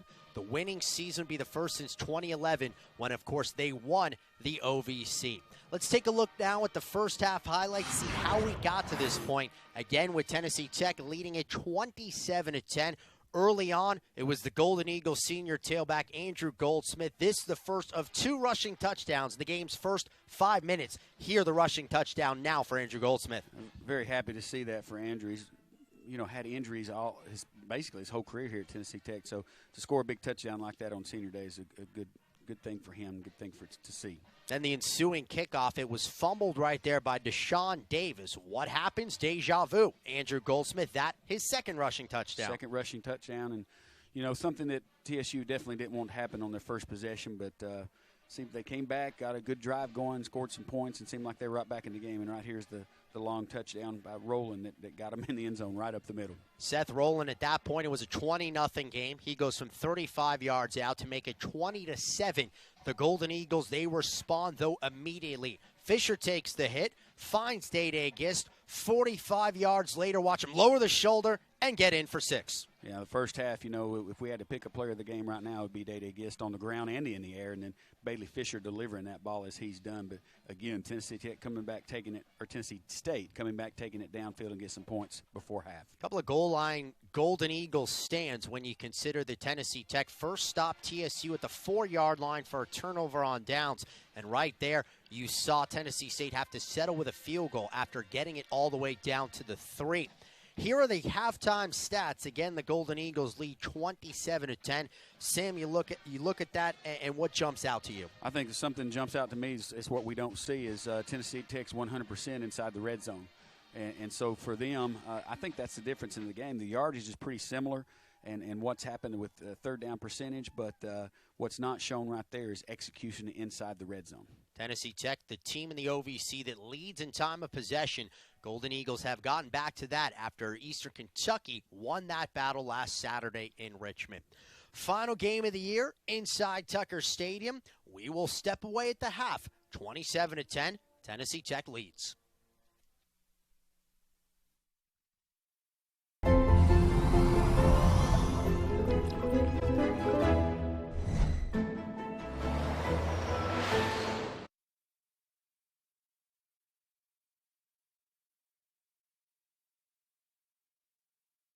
Performing for the last time this season at halftime, where again the Golden Eagle lead is 27-10 here inside Tucker Stadium. Back in the broadcast booth, Sam Brooks, Dylan Vazano. Before we show you the schedules in the conference, Sam, you're in the locker room right now. You're a senior, and you know that you're going to come out for your last half of football. What's going through your mind?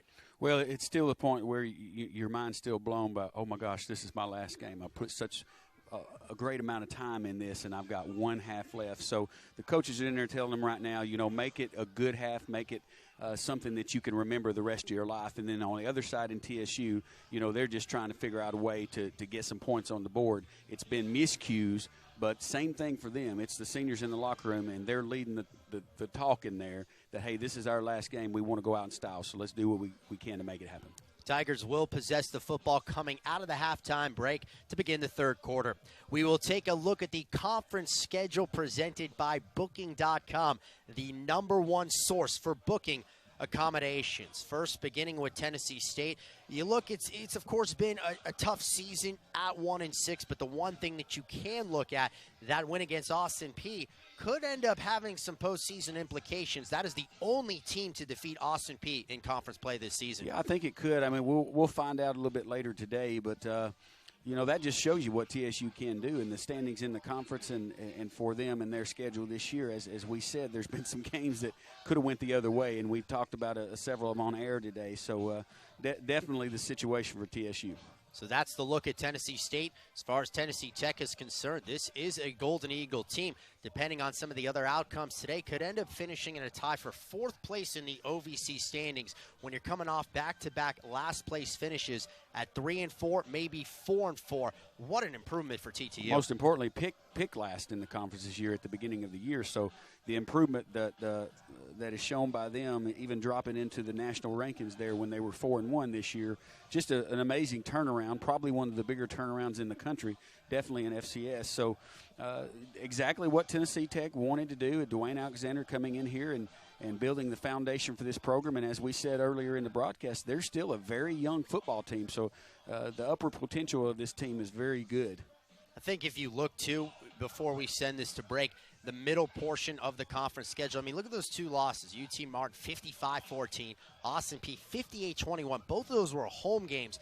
But after that, Tech was able to turn the page, and they have a chance to win 3 out of the last 4 after those real tough losses. Well, that's a sign of a good coaching staff and a good team, that you can experience a lull in the middle of your season with a younger team and then bring them back to still producing for you and showing them that they do have a future. So definitely something that's a positive for Tennessee Tech. Halftime here at Tucker Stadium, Cookeville, Tennessee, where the Golden Eagles lead the Tigers 27-10 on ESPN+.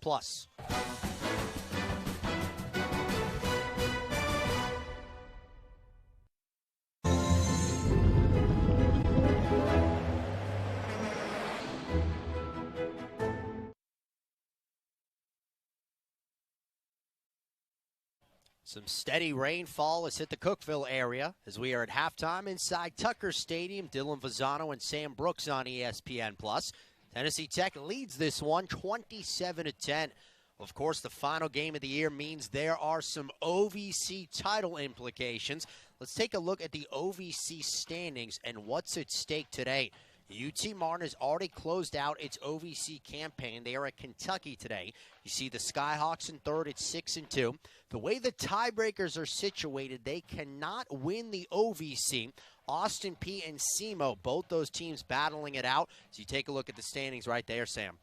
Yeah, and like we said in the broadcast, it's just been a very competitive OVC this year in football, and many games, anybody, it doesn't matter if they're 1-6 or they're, whatever the record is, you can throw that out the window. Just some good competitive football in the OVC this year with Austin Peay looking like they're in the driver's seat. Austin Peay leads 21-7 late in the first half against Eastern Illinois. Murray State currently on top of Southeast Missouri in Cape Girardeau, 24-17. The other OVC game going on, Jacksonville State, Eastern Kentucky, they are tied at 16 in the third quarter. That's important for JSU because with a win, they would improve the longest active streak in the FCS to 17 straight winning seasons. You see the Gamecocks at 6-5 overall, 3 and 4 OVC losses for the first time in JSU history as they tie ribbon on their campaign this afternoon. Two teams about to make their way back out of the locker room. We will have the second half when we return.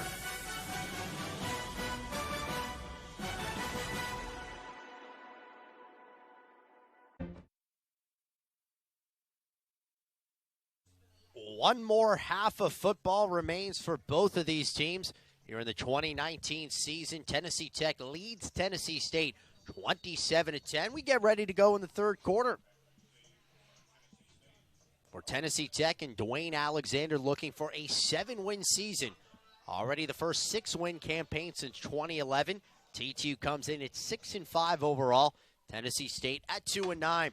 Here is the third quarter kickoff. Haydar Zayden, that ball is on the ground. Eventually it is picked up right here by Johnson. Johnson makes the first Golden Eagle miss, but will not be able to get back to the 20-yard line where Tennessee State will take over on offense. A lot of rain coming down, as you mentioned right now. It's going to make it the ball a little slippery as we start the third quarter, and that's kind of what happened right there on the kickoff return. But you hit it right on the head, Dylan. It's a situation to 6 games, possibly winning 7 games. The implications of that are far-reaching. Number one being the recruiting battle, especially in-state recruiting battle. So 7 wins, a good step in the right direction for Tennessee Tech, and that's what they're chasing. Tennessee State just trying to get something going on the offensive side of the football and get some more points on the board as we start the third quarter. Cameron Rosendahl, a redshirt junior, first play from scrimmage, handoff near side, across the 20, down to the 25-yard line. It is Roberson with the first carry of the third quarter. Roberson had some pretty tough carries in the first quarter. Seemed like every time that he got it going, kind of got a penalty on the offensive side to knock them back and kind of kill a drive. So we'll see how they can adjust to that in the third quarter and the second half. 7 carries. Roberson 30 yards before that last one. Again, they go right back to him, trying to turn the near side as Seth Carlisle forces him out of bounds. But it is enough for a first down, Tennessee State. Good first down pickup, same play. Saw some daylight out to the right side. The right tackle for Tennessee State saw it, hit it, and got the first down pickup. 4th most rushing yards in the OVC coming into the day. To Kendrick Roberson, the Winter Haven, Florida native, second season with the Tigers after transferring Ellsworth Community College. Rosendahl shotgun. Be his first pass attempt of the period. Goes Chris Rowland, makes the first Golden Eagle miss, dives to the 40-yard line. And again, the Tigers move the chains. Another first down on the reception by Rowland. Little motion out of Rowland that time to get him moving so they can kind of see what the coverage is on him. And they saw it was a little bit of zone coverage and chose a little quick out to him and got some good positive yardage out of it.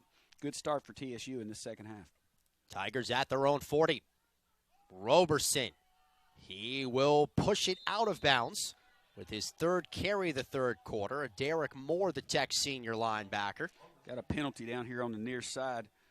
Raekwon Allen just kept on driving the block out of bounds on a Derek Moore. It was a great block, a really good block, but carried it out of bounds, and it looks like they may have picked up the flag. So no penalty on that play, just a nice, strong block by that young man on the play. Gain of 5, Roberson still in the backfield. Rolling Rosendahl. He will attempt to run for the first down and get it as Ty Carter comes soaring in. And there comes a penalty flag. Late flag. It was real close over there, but he was going out of bounds, and you could plainly see that. I think it was Ty Carter on the hit. Good hit. I think it was kind of still in bounds at the point of attack, but he was going out of bounds, and you could see that.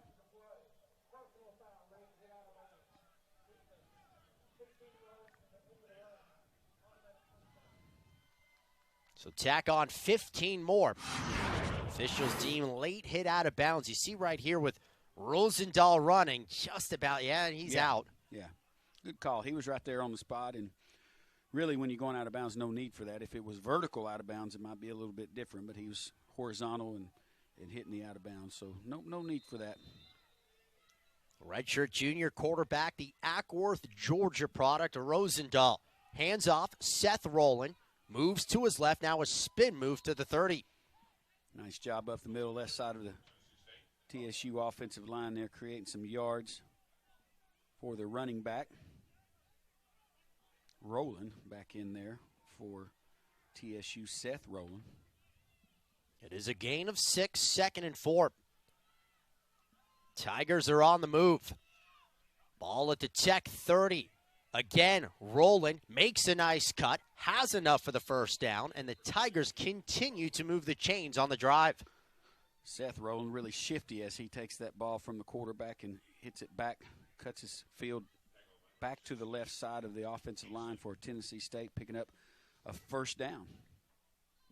Brother of Chris Rowland with a throw to the far side. Stephen Newbold hauls it in. I love the tempo coming out of the first half for TSU, really mixing the run and the pass up, taking what Tennessee Tech's giving them and really marching it right down the field. Newbold's 5th catch goes for 6. And the Tigers on a 2nd and 4. Throwing deep, end zone and out of bounds. Overshot Newbold, did Rosendahl. Had what he wanted, Newbold did, and a little lower throw right there to the corner of the end zone. Might have been successful, but had exactly what they were wanting against Quintavious Boyd in defense for Tennessee Tech. The Tiger offense faced with a 3rd down and 4. They have gone 1 of 4 on 3rd down conversions so far in the football game. 3rd best overall in the OVC coming in, converting at 41% on these opportunities. Rosendahl in shotgun. Throws Chris Rowland. The catch is made. Is enough for a first down. Nice job. I like what they're doing with Rowland and getting him in motion, identifying the defensive coverage. And as you could see as he crossed over in motion, you could see it was a zone coverage by Tennessee Tech, giving him a little bit of ground. So they took the little quick out for the first down. 4th catch for Rowland. Just enough for the first down. Now 96 catches this season, 3rd most in OVC history. Eric Lohr of EIU, his 2012 and 2013 seasons, went over the century mark. Here on a handoff, Tennessee State will score. A touchdown by Roberson, and the Tigers have cut into the deficit. Just a great execution of the football play, just a little sweep to the outside by Roberson. Very nice blocking on the outside. It started with a kick by the tackle for TSU, and then the receivers did their job downfield. Nobody touched him from start to finish. To Kendrick Roberson, 14 yards for the touchdown. Capping off an 11-play, 81-yard drive, took 3:46 off the clock. And the Tigers will go for 2 here. Rosendahl shotgun. Roberson to his right. Tennessee State rolling. Rosendahl. He will throw to the end zone, and that pass goes incomplete. Looked like Newbold had stepped out of bounds previously, is deemed by the official throwing his hat. I think he barely did step out of bounds, but he kind of confused him a little bit and rolled back to the inside, and our defender got in the way, so no good. Tennessee State, though, gets on the board to start the 3rd quarter. A 14-yard rushing touchdown by Roberson makes it a 27-16 ball game. Officially get your game day meal delivered through the Wendy's app.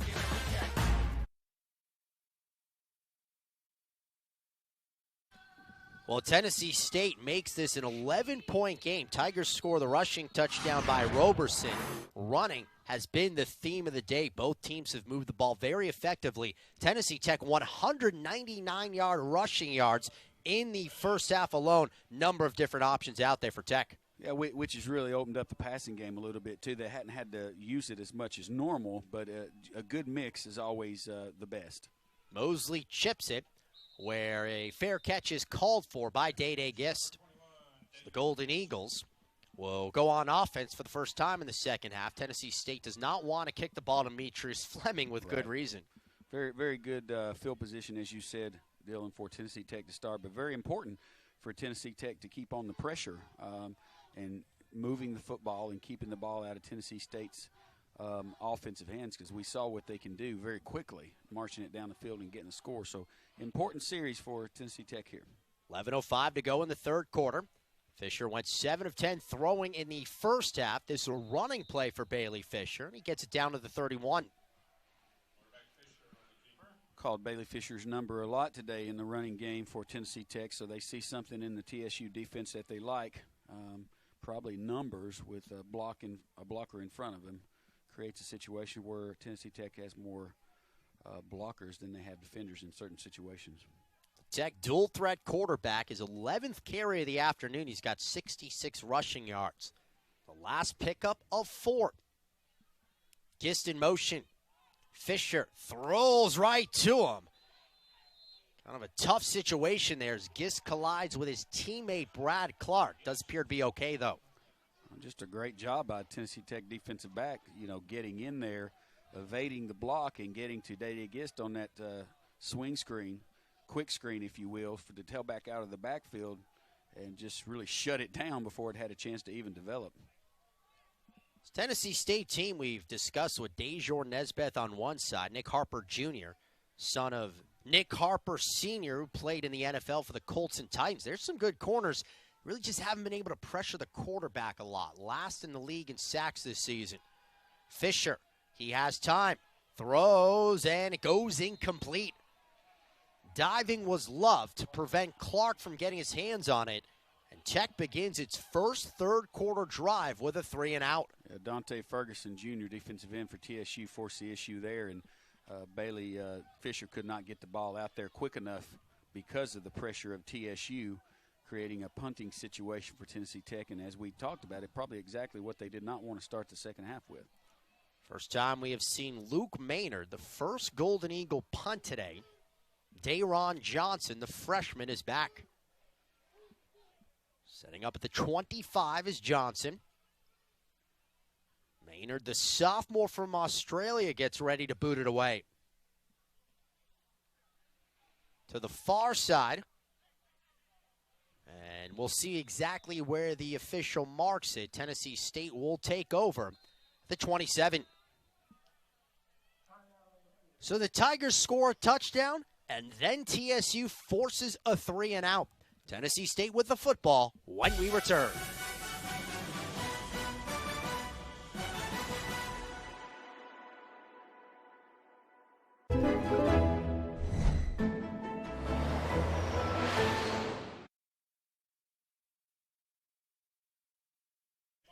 Cameron Rosendahl and the Tiger offense will come back out after an impressive drive to begin the second half. 11 plays, 81 yards. Roberson, a 14-yard rushing touchdown to get the Tigers into the end zone. Rosendahl, 114 passing yards today. That gives him 2,912 this season, 4th most in a single season for Tennessee State. Yeah, that's saying a lot. Just a nice season, and the receivers we've talked about he's got out there to throw to, and then it doesn't hurt to have the backs that they have in the backfield to get the ball, mix it up a little bit and create a situation where nobody can key on the pass or the run individually. Rosendahl, one of the unquestioned leaders of this team, the Georgia Military College transfer. It's really a great story about Rosendahl. The 1st and 10 from the 28. They will hand off. Roberson cuts it, but there is Seth Carlisle, the sophomore, to bring him down. Seth Carlisle, another local product for Tennessee Tech out of Macon County, having a really good sophomore season at that outside linebacker position for Tennessee Tech. Right on the spot, met him at the line of scrimmage and brought him straight down. Coming off a career-high 13 tackles last Saturday for Carlisle in the loss to Eastern Kentucky.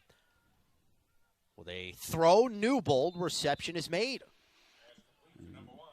You may be asking, why do they keep going to that, and Tennessee Tech is giving them that 5-yard hookup. Why? I mean, I would take it as much as they give it to you, and they definitely have. That's probably about the 7th or 8th little quick out 5-yard gain that Tennessee State's have today. So as long as they're going to give it, take it.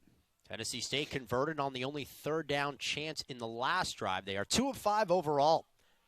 There's some momentum with the Tigers. A big play upcoming. 3rd and 4. Rosendahl waits. Fires far side, and a catch is made. Moore brings it down. The Tigers move the sticks. Same thing there, Dylan. Just a little bit more dangerous to that wide side of the field, but nice little 5-yard quick out, gain to 7 or 8 on the cut, and had it both sides. Did it both ways down here to the short side and the wide side, and just a successful throw and catch. And again, that's what Tennessee Tech is giving them, so they're taking it. Moore from Miami, the redshirt sophomore.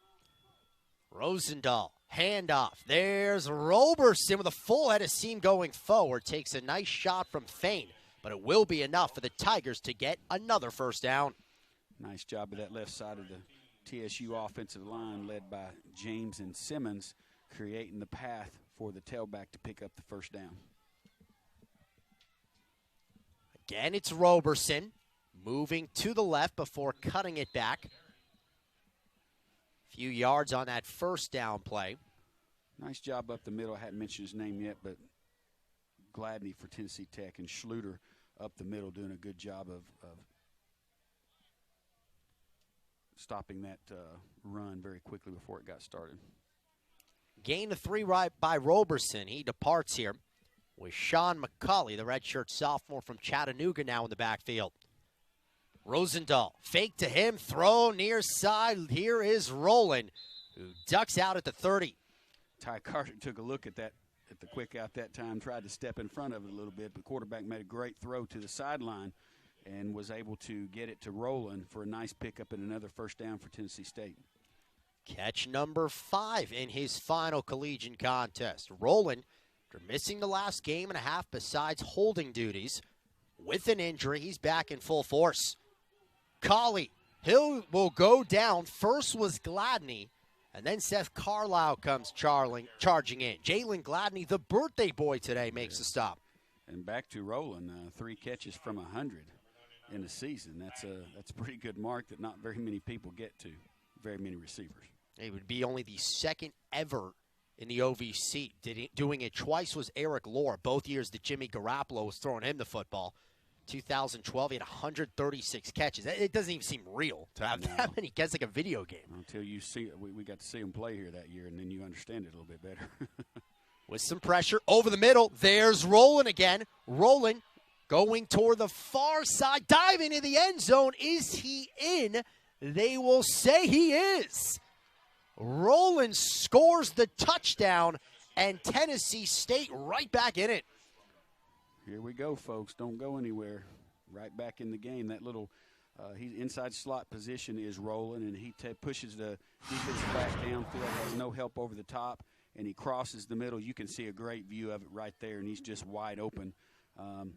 Chooses to go to the wide side and stretch out and get it in. Nice job. Knocked the pylon over, got the ball across the line. Now Rowland will hold here for Zeta.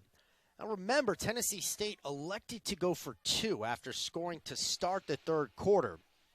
So instead of, if they had gone for the extra point, this could be to cut it to a field goal game. But they went for 2, unsuccessful, so this to make it a 4-point contest. You know, all the coaches have the card. They call it the card that tells you whether you need to go for 2 or not. I don't think it's on in that situation to go for 2, so he made a decision on his own. Here's Zeta. The sophomore on the point after is good. We have got ourselves a ball game in Cookeville. Tennessee State scores. Chris Rowland from 32 yards out. He finds the end zone. So the lead shrinks to 4. Tech leads 27-23. UFC 245. Fight on ESPNplus.com/PPV.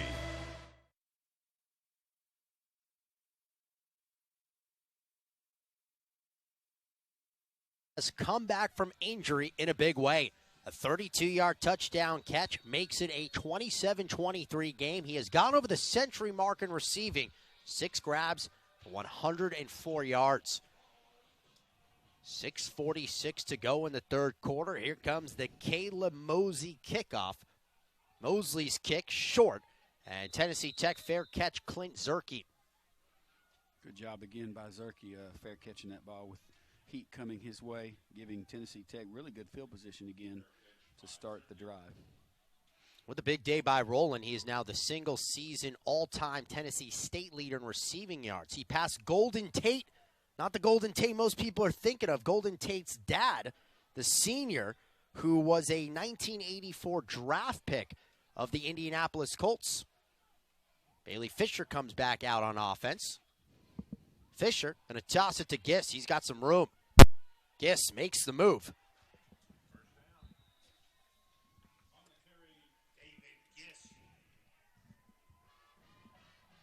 Yeah, we're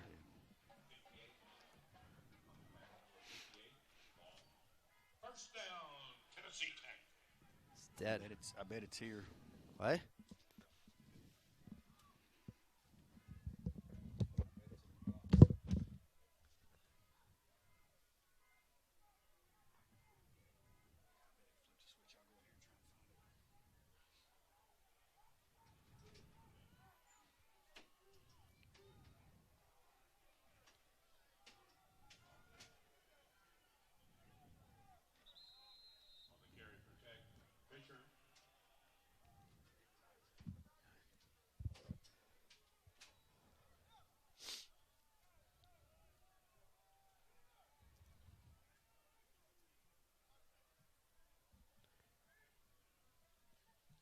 Second down and 5, 5:40 remaining here in the third quarter.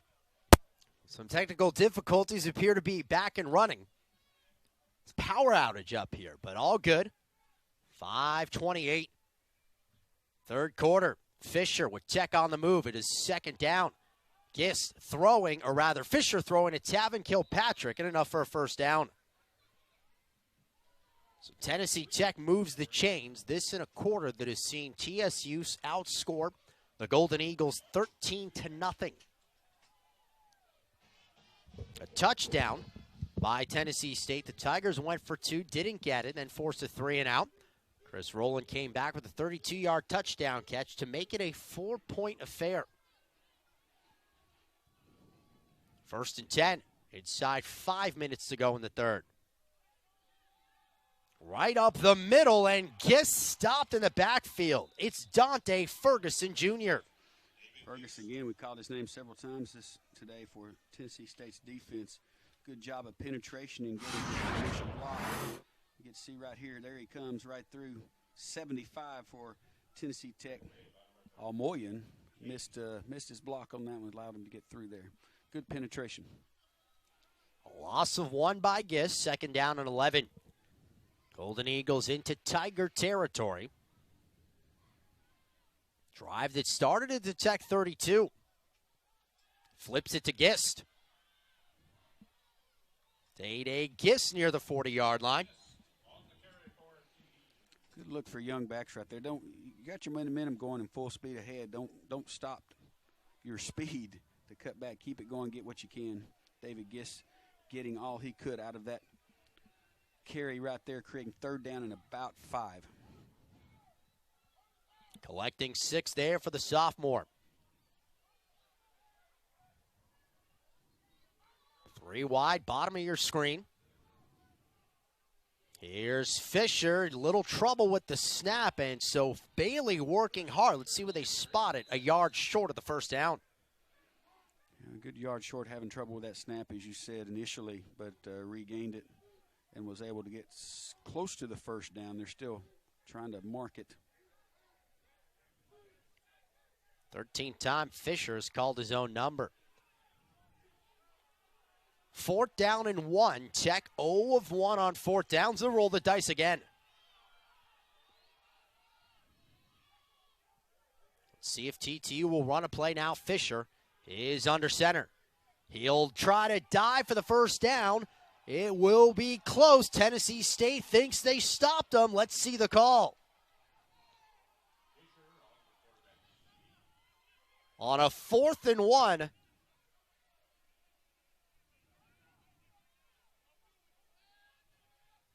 Here's the spot. Tech thinks they got it.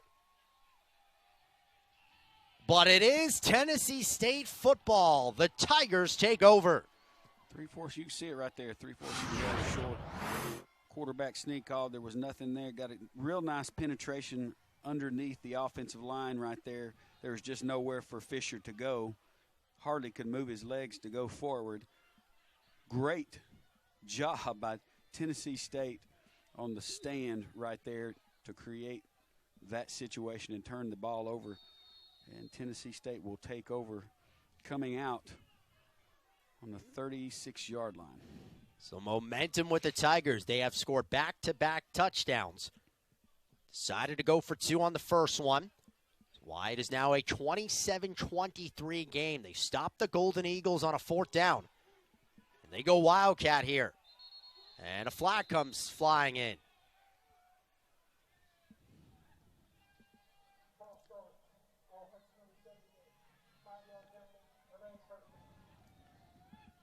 Just a little motion on the start of the play right there. Number 78 for Allen for TSU, their right guard. 6'3", 330-pound junior. Backs the Tigers up 5. Inside 3 minutes to go, third quarter. Tech by 4. Rosendahl in shotgun. And another flag.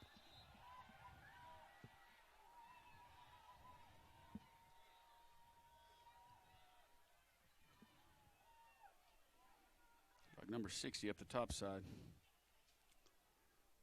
Referee's discussing it, getting the call right.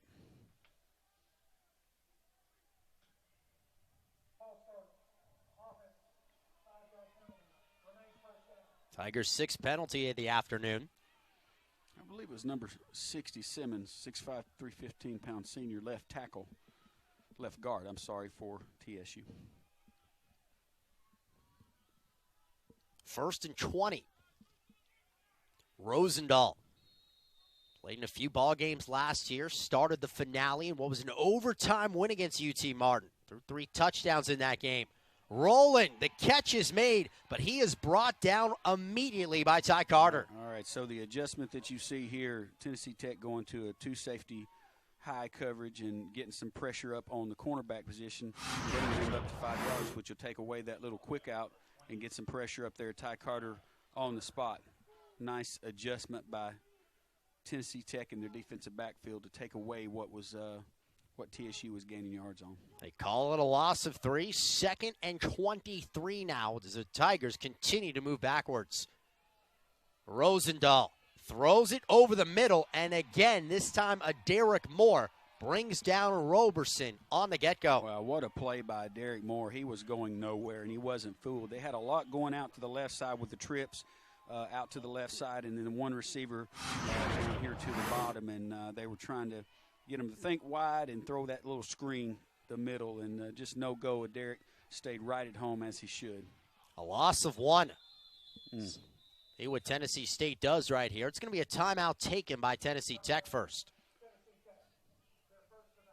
Coach Alexander not too happy about that. They're having trouble in their transition and getting the player on and off the field, and was forced to take a timeout.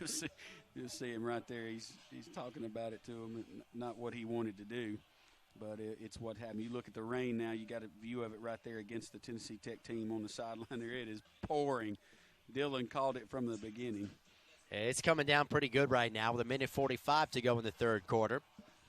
I think you've got a future when you grow up as a weatherman, Dylan, if you want to. You think? You don't have to be right. Yeah, but that's the accuracy. I mean, you get 20% maybe. Meanwhile, I'll give you an update. In Cape Girardeau, Southeast Missouri leads Murray 31-24.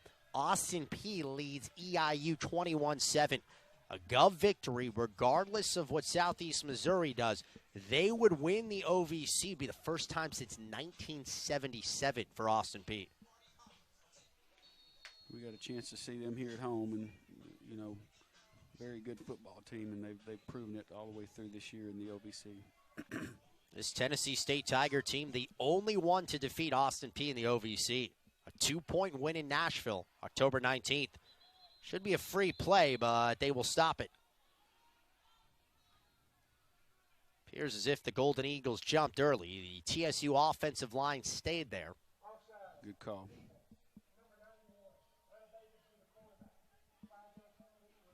So normally they wouldn't stop that. They'd let it go and you have a free play. Since it was unevaded, they blew the whistle and stopped the play. So it turns it into a 3rd and 19. The third possession of quarter number 3 for TSU. They have scored touchdowns on the first 2. Dangerous situation here for Tennessee Tech. They're playing somewhat of a prevent defense because the first down marker is so deep, but it also creates a lot of room across the middle for TSU to work.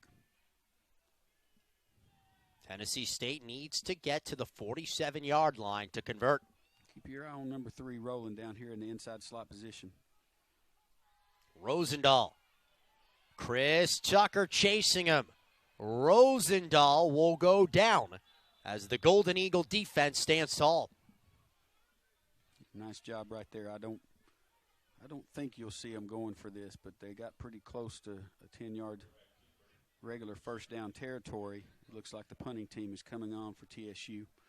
Rosendahl trying to get some good yardage on that play, and Tennessee Tech's defense doing a good job of defending the chain right there and making them run. Set to be Mosley's 3rd punt of the afternoon. With the Tech senior Seth Huner back to receive.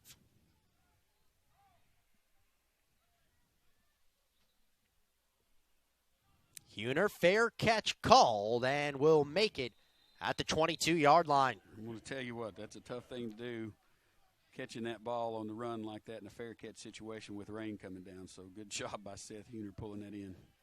Seth Huner, one of the 21 Golden Eagles honored before pregame. It's actually pretty cool with Huner because both of his brothers, Cole and Jake, are freshmen for Tennessee Tech. So not only his parents out there and some other family members, but he was able to walk out with his brothers, all 3 in uniform, for his senior day ceremony. Yeah, that's awesome. Nice young man, too. Very quality character. Young man for Tennessee Tech's done a great job for him. So Bailey Fisher and the Tech offense back out there. They pitch it to Demetrius Fleming. Fleming, and the stop will be made. That's a great play by Dejor Nesbitt. Yeah, the only thing I'd say right there, Goldsmith, get out there and block somebody, because it looked like Demetrius had a very big run potentially there if he had a block out in front of it, and he did not. But still a good pickup on first down for Tennessee Tech. Limited to what is a 4-yard gain.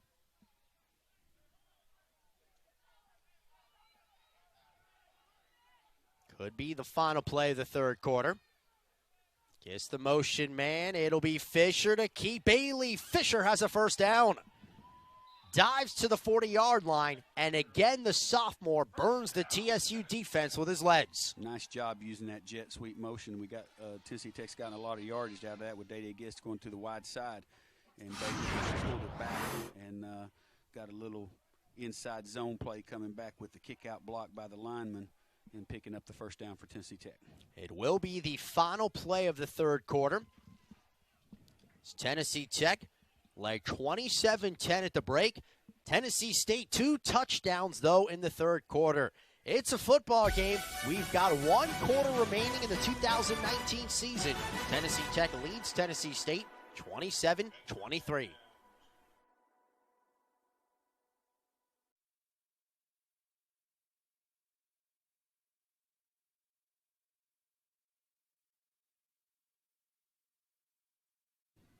"15 minutes remains in the 2019 season for both ball clubs. Tennessee Tech leads 27-23 over TSU. Wow. Oh, Day Gist stays on his feet. After an initial hit right there by the outside linebacker, somehow he stayed on his feet and was able to pick up about 5 or 6 more yards, almost to the first down. Gist goes over the century mark for the second time this season. Watch the athleticism. How did he not go down right there? Just stays up, keeps some legs moving. Strong lower body. Gain of 7. It's a Golden Eagle drive after Tennessee Tech outscored 13-0 in the third quarter. Fisher, again the quarterback keeper, and again a Tennessee Tech first down. 16th carry for Bailey Fisher. He's nearing the century mark as well on the ground. 16 carries for a quarterback. Look at the game tracker brought to you by Shoe Carnival. Big brands, big savings, big fun. Shoe Carnival. All Tennessee Tech early. They scored 14 points in the first 5 minutes of the contest. Tennessee State, with a big-time third quarter, has made this a 4-point affair. Fisher, trouble with the snap, and a flag comes firing in.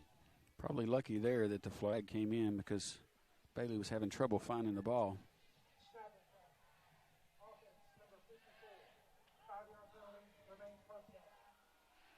Snap infraction there. He must have moved the ball a little bit before he actually snapped it. And you can see the rain coming down there, making things a little bit more exciting, if you will, with every snap of the ball. I'm a fan. I mean, weather, it adds to the game. Yeah, no doubt. It's a football game. Why not have this kind of weather? There's Fisher. Pulls it out along the far side.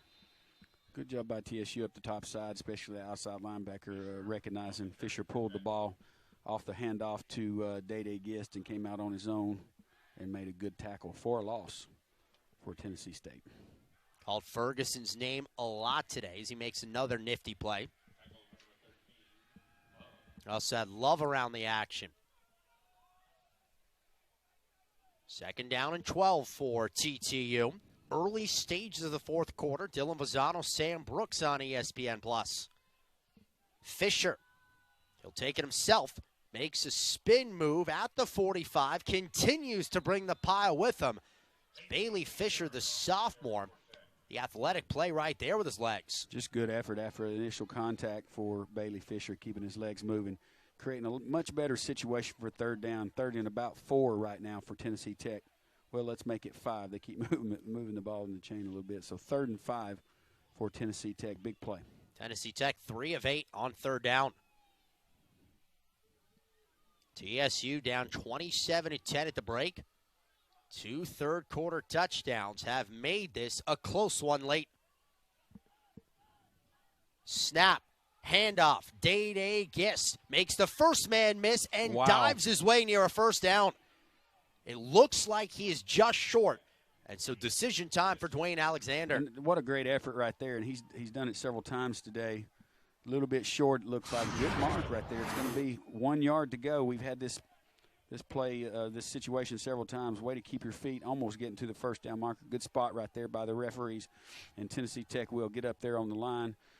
Odds are in their favor right now. They've lost 2 of these battles right here. The last 2 times Bailey Fisher is out at wide receiver now. It is Andrew Goldsmith, the Wildcat play, and it works to perfection for Tennessee Tech. I'll tell you, kind of lucky there. Bailey Fisher was lined up almost on the line, and he should have been off the line on that play, but he apparently was close enough that the referee didn't call anything. 1st down, big play for Tennessee Tech. Nice job by Goldsmith getting in there in the Wildcat formation and getting it into the heart of the line right there and getting the 1st down. 3rd time's a charm for the Golden Eagles. Unsuccessful the first 2 4th down chances. But with Andrew Goldsmith, a 3-yard rush gives Tech a fresh set of downs. Man-to-man across the board for TSU, which puts another person in the box on defense of the run. Fleming in motion. We'll try to set it up for him, but it sails right over his head. Incomplete. Dante Ferguson was right. Lucky he didn't leave that ball inside because it would have been intercepted. He had that play sniffed out from the beginning.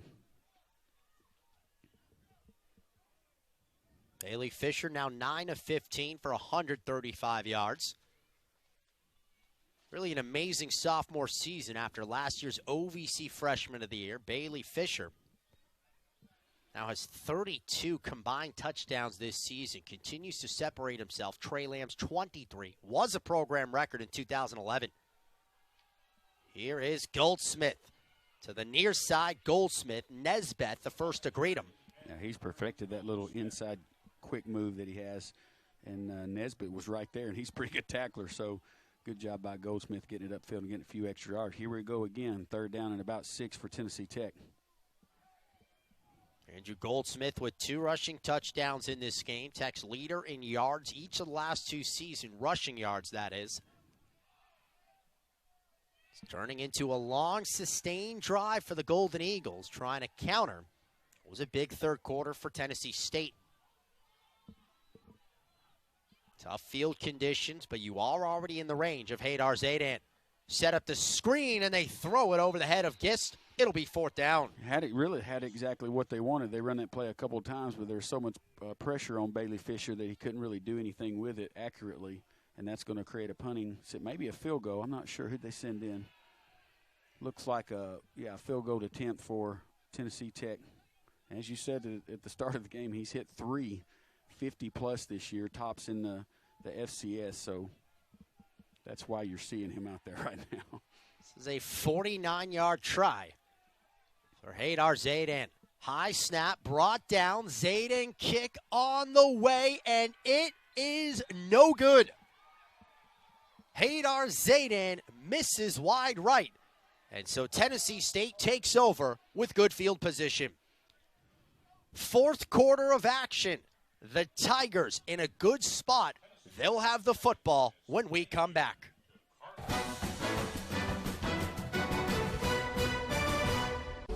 Because doing things differently is the only way to find yourself somewhere new.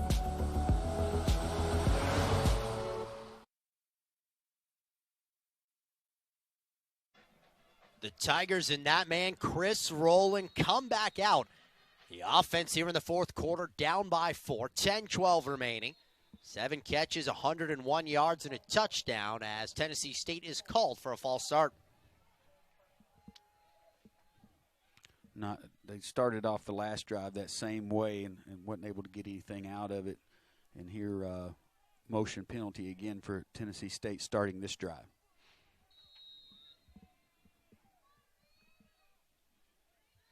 So 1st and 15, Curtis in the backfield. They will hand it off to him. Near side run.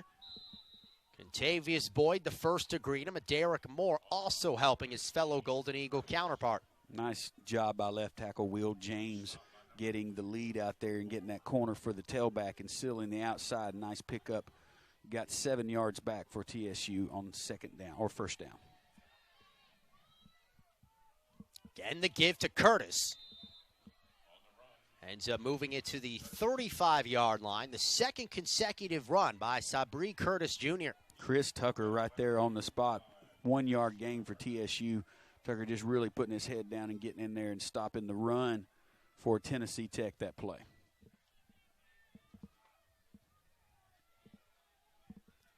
Third down and 7.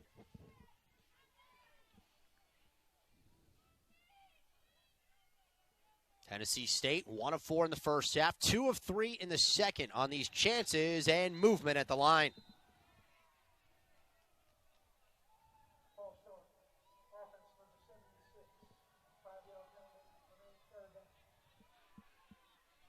Cam Durley right there, right tackle for TSU, 6'6", 315 junior, moved a little bit. Also got Rowland moving outside from his wide receiver position. So another penalty for Tennessee State, making it 3rd and 13.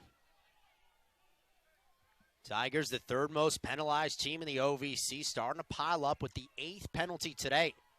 Rosendahl over the middle, the reception is made. It is Chris Rowland, a big conversion for Tennessee State. Tennessee Tech kind of knowing what they're going to do there, had double coverage on Rowland. It didn't matter. He got across the middle, had a wide open middle with no linebackers dropping in the zone right there, and throw and catch. As you can see, 2 defenders trying to cover Rowland. The 100th catch of the season, Rowland's 8th today. They go right back to him, but there is Tennessee Tech's Ty Carter. Man, what a play. Carter coming off that last play on Rowland and getting the completion did TSU, but nothing there for Rowland as Ty Carter came up and got by the block and had a good tackle right as he caught the football. So Rowland on a loss there of 2, 2nd and 12. 9 catches, 112 yards. So far in the game, his final collegiate contest. Rosendahl, pocket closes, steps up, throws. There's Rowland with the catch. Rosendahl created that situation. It was just a little crossing route by Rowland downfield, but pressure came, and he stepped up in the pocket like a good quarterback will, keeping his eyes downfield. Saw Rowland go over the top of Shannon Fain, got him the ball on a bullet throw, and creating a great situation for TSU. all the way down to the 22-yard line. The throw, the catch, it's Newbold. The last play of Roland goes 37 yards. What a big-time drive. Here it is. You'll see him. He just steps up, but he stays with the receivers. And it was just a little slant down in the middle of the field, if you will, by Roland. And, again, Fain letting him get behind him on the coverage, which you can't do as a defensive back. Pickup of 7 for Newbold. Gets it to a 2nd and 3. Here's a first down run. Shoved out of bounds right there is McCulley. Tennessee State now knocking at the door. No doubt the momentum has shifted from Tennessee Tech in the first 3 quarters of the game, with TSU overcoming that penalty and getting a couple of first downs and a long throw down the field, getting it to the tailback, almost getting in the end zone on that. Tennessee Tech will shift some players in and get their red zone defense in. All at the 3-yard line. Tennessee State will bring in both of their fullbacks, Andrew Knox, Will Montgomery. Knox scored 2 rushing touchdowns in last Saturday's game. Wildcat right here. Tennessee Tech trying to stop, won't be able to. It is a touchdown for Tennessee State. Touchdown scored by Corbin, and the Tigers take the lead. Nice job out of the Wildcat formation. Had a couple more blockers than they had defenders as the quarterback shifted out right there and brought in a running back. And he just put his head down, went over the left side, nice blocking in front of him, speared in, and got the touchdown. First Tiger lead today. Down by as much as 17. It is DeMarco Corbin who scores from 3 yards out. 6:34 remaining. The sophomore Antonio Zita is on for the extra point.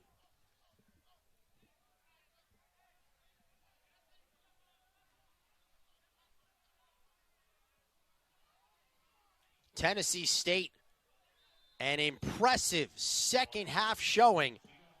The Tigers have scored 20 here in the second half, and they now lead 30-27. Oh, what a good one we have in Cookeville. 6:27 remaining. Corbin scores to give TSU the lead. For low rates and higher standards. USAA. What you're made of, we're made for.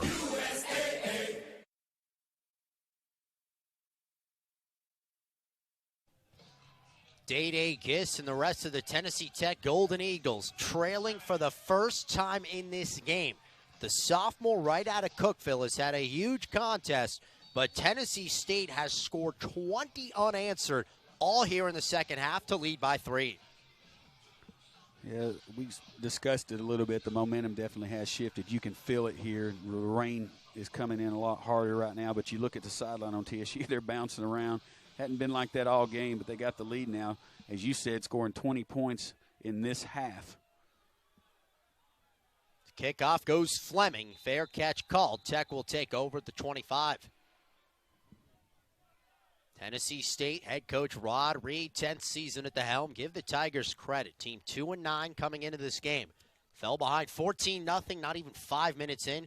Down 27-10 at the half, but this team has fought back and has taken the first lead of the football game. Every team in the OVC would tell you they don't want to play them. They're a talented team, and a couple of things hadn't gone their way this year, but they have the athletes to do some damage, as we've seen right here, and score some quick points. Only team to defeat Austin Peay in conference play, Tennessee State. First rush is Gist, and the Tigers bring him down behind the line of scrimmage. This has been predominantly a running football game for Tennessee Tech, but they're going to load the box. They know that just as we do. They're going to load the box. Tennessee Tech's going to have to get the ball down the field. Josh Green there for the initial hit against Gist. The Golden Eagle tailback loses 3. 2nd and 13. With significant rainfall, Tucker Stadium late in the fourth quarter.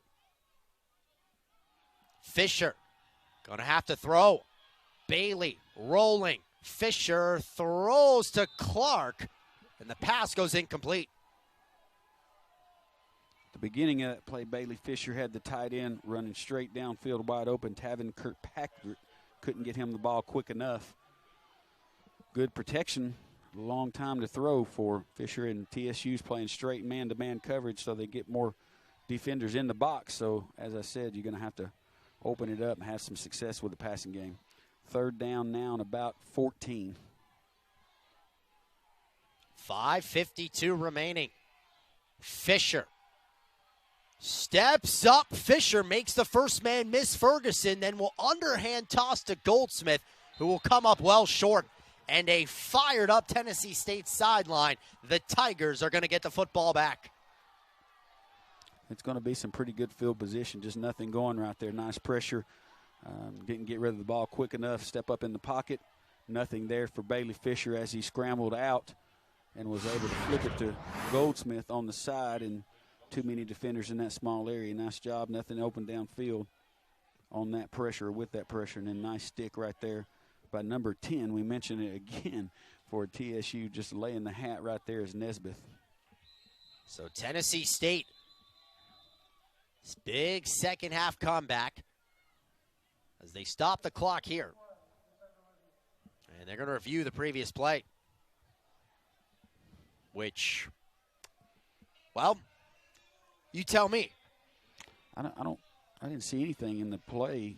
It had to be with the toss of the quarterback, but it's a pass. He was behind the line, so I don't know of anything that would have been wrong in that play. And they had to see something or they wouldn't be doing it right now, because it wasn't initiated by a coach or anything like that. So, well, it just seems that regardless, maybe where Fisher threw the ball or maybe where he went out of bounds, it won't change the outcome of a fourth down, right? So even if Tennessee Tech, gets a couple more yards out of this, it's still a delay for the sake of a delay. Let's see if you see anything here. So he makes the first man Ferguson miss.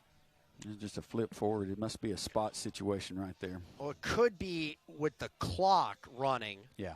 It was still over 5 minutes, so it eventually would run again, but some extra time was taken off. So that could be probably why they would look if he got out of bounds or not. You saw the official on the near sideline wave to motion, continue the clock. Right. It's got to be it. I didn't see anything else there that could be under review. Well, we got a moment. Does look like Austin Peay is going to end up winning the OVC season for the first time since 1977. They are up big, 35-7 against Eastern Illinois in the fourth quarter. Congratulations to Austin Peay. Just a phenomenal season. Really a phenomenal 3 or 4 years for them in rejuvenating the program and getting it moving in the right direction. Really the last 3 years, it wasn't too far back. From 2013 to 16, Austin Peay won a combined 1-45. Right.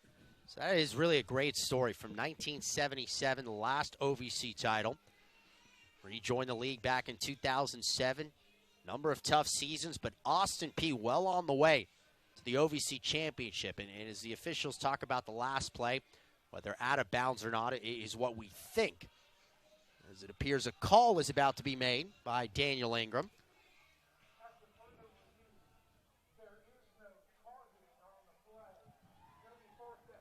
They're looking at targeting.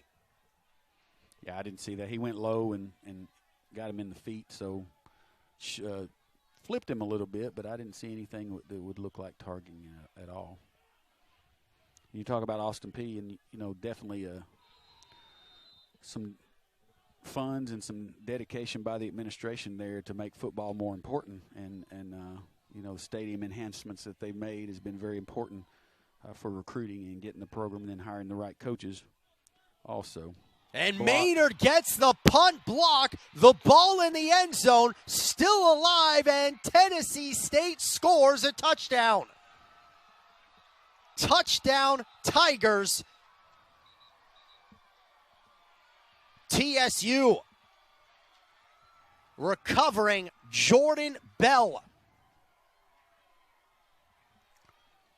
I think just on the snap of the ball, just a little bit of a fumble gave him time to get in there. You'll see it right here. Just held it just a second and was able to get through. Probably would have been blocked anyway. Jordan Bell falls on it.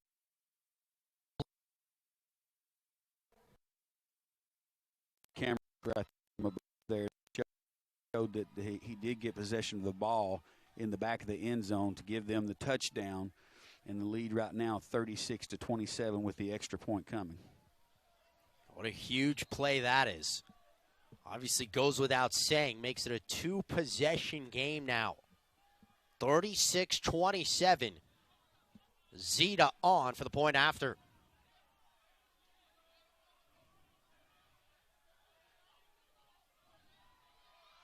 And it is now 27 straight Tiger points. A 10-point lead for Tennessee State here in the season finale. Just a great job by their coaching staff at halftime trying to figure out what was going wrong, getting it right, and then motivating their kids to come out and play hard in the second half with that first drive where they got some points out of it all the way to right now where they blocked the punt, got it rolling to the end zone, got on it, got the touchdown, creating a 10-point lead from a 20-point deficit at halftime. Was that correct? 27-10, 17-point lead at halftime. What a great comeback for the program and for Tennessee State in their last game. Tigers fired up, rightfully so. Their offense is ignited.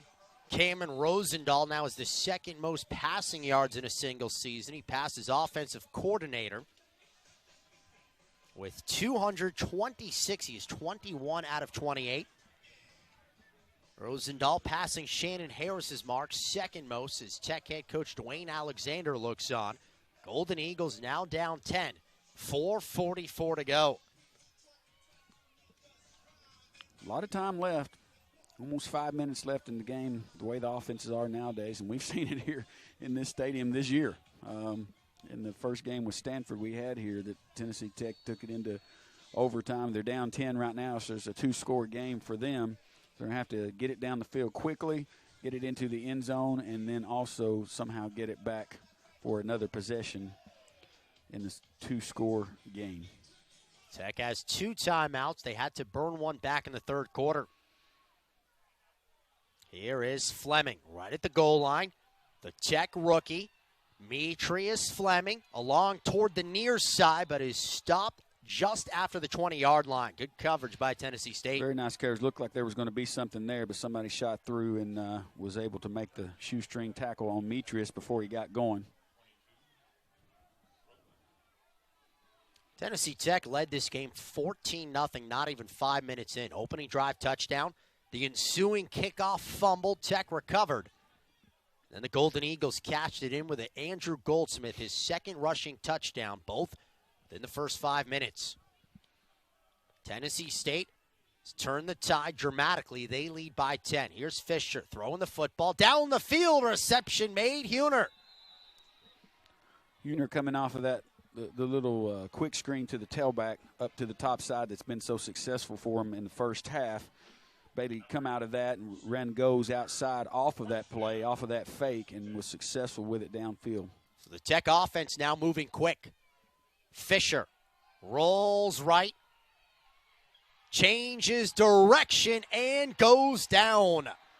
Fisher is sacked. The first to greet him right there was Justin Brown. And it just looked like maybe Fisher's just trying to do a little bit too much right now. You got to stick with the play and what got you there. If it's not there, get it out of bounds, throw it out of bounds, but don't try and make something out of nothing, creating a pretty good loss for Tennessee Tech. Fisher throws again. Huner the reception. Nice pickup, deep stop route for Tennessee Tech, a curl, if you will, to Huner on the single receiver side. Bailey Fisher delivering it on time, creating a 3rd and 4 situation. Big play for Tennessee Tech if they're going to keep this thing going. Tech down 10, 3.5 minutes to go. Fisher stepping up. Fisher goes down at the 50. Nowhere to go for Bailey Fisher. Attempted to get it with his legs, but it was unsuccessful for the Golden Eagle quarterback. Now, I want to go to Metrius downfield, and TSU's man-to-man defense is really playing man under 5 yards off, and it was just a go route, and Bailey Fisher had nowhere to go. A Tiger injured right here will lead us to a break in the action. Tennessee Tech trails 37-27, a big 4th down when we return.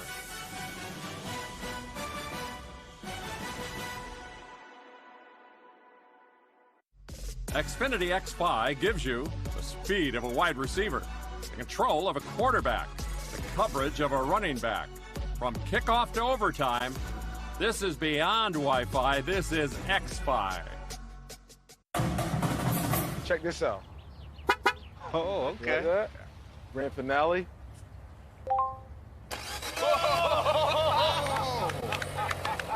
I like that, man. That's good. No one knows where it comes from. Why some have it and some don't. It's the fighting spirit. It consumes fear and weakness. It stands ready to fight whatever shape the battle takes. Because as long as there are battles, there will always be Marines.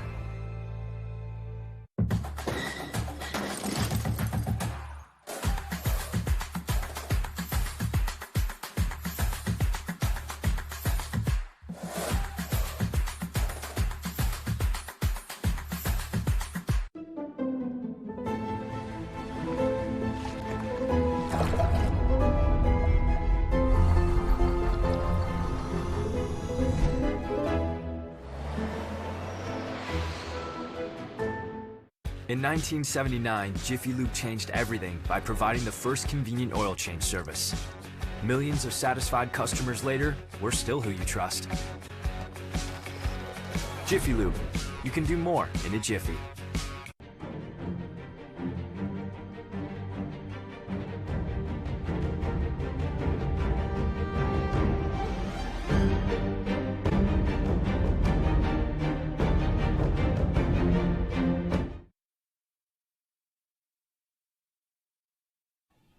Fourth down and 3.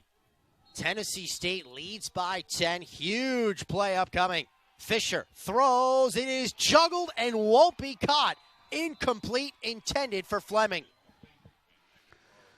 Going to Demetrius Fleming on an inside route, but the problem there is TSU's playing inside 5-yard all-press coverage, so they're sitting on the inside.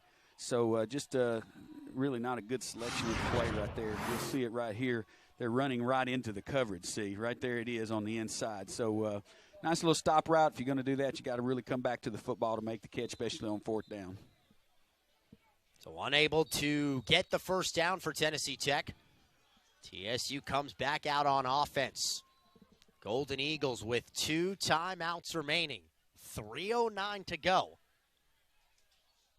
And a game they led at the break 27-10. A huge second half for Tennessee State. It's giving them a 10-point lead. Little pitch play goes Seth Rowland. Rowland attempting to turn the corner and runs out of bounds there. So the senior wide receiver right there goes out of bounds.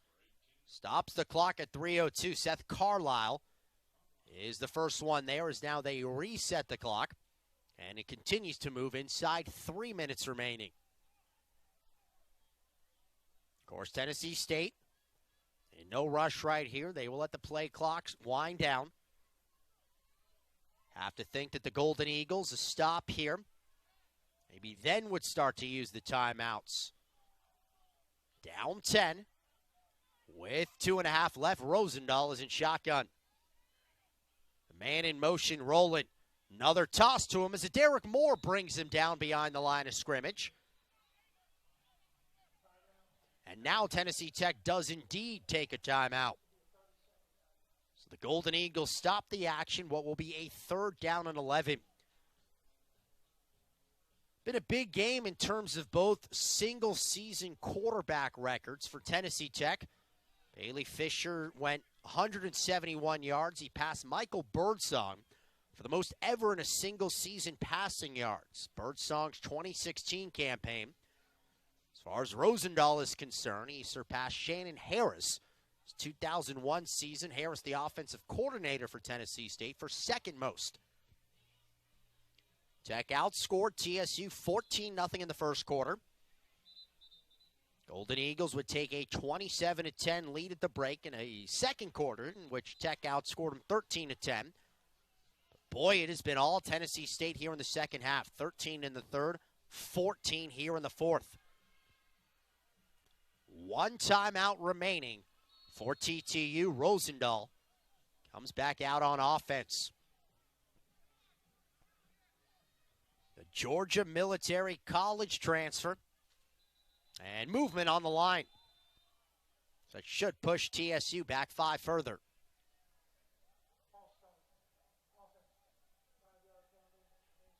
So it goes to 3rd down and 16.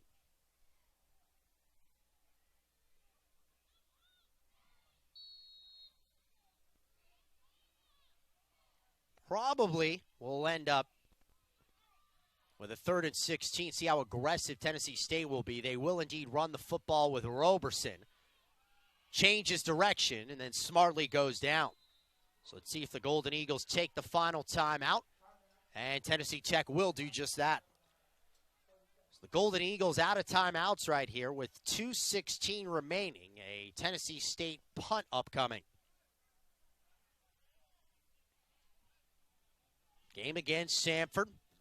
First game of the season is something that has been discussed all year long. Tech was down 16 with inside 2 minutes remaining. Scored a touchdown. Got a 2-point conversion, a successful onside kick. Came back, scored a touchdown, another 2-point conversion. Forced overtime, and Tech ended up winning 59-58 in double overtime. We were here and we saw it firsthand, so we know it can be done. But definitely the momentum has just shifted to TSU's side right now. Punt return right here with Seth Huner back to receive. And we'll see what Tennessee Tech can do with it. 10th-year head coach Rod Reed looking to end the season strong. Be a big comeback with a high snap. The Golden Eagles almost block it. Instead, Seth Huner fields it at about the 10-yard line. Huner turns the corner. He has space to operate. Seth Huner with a big return. Very nice return.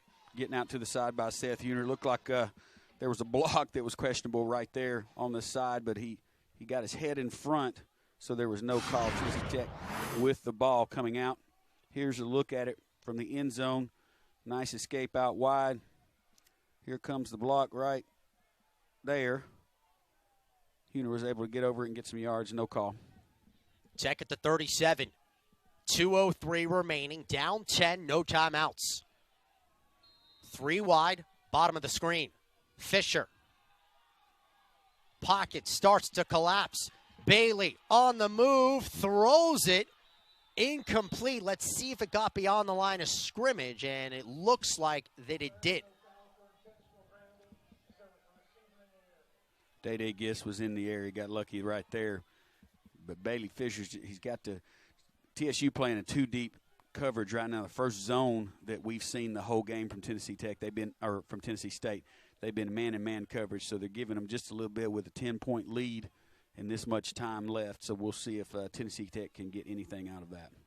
Tech's single-season leader in passing yardage, surpassing Birdsong earlier today. Fisher. Again, the pocket collapses. Again, he goes down. Ferguson the sack. And it'll be 3rd and long for Tennessee Tech.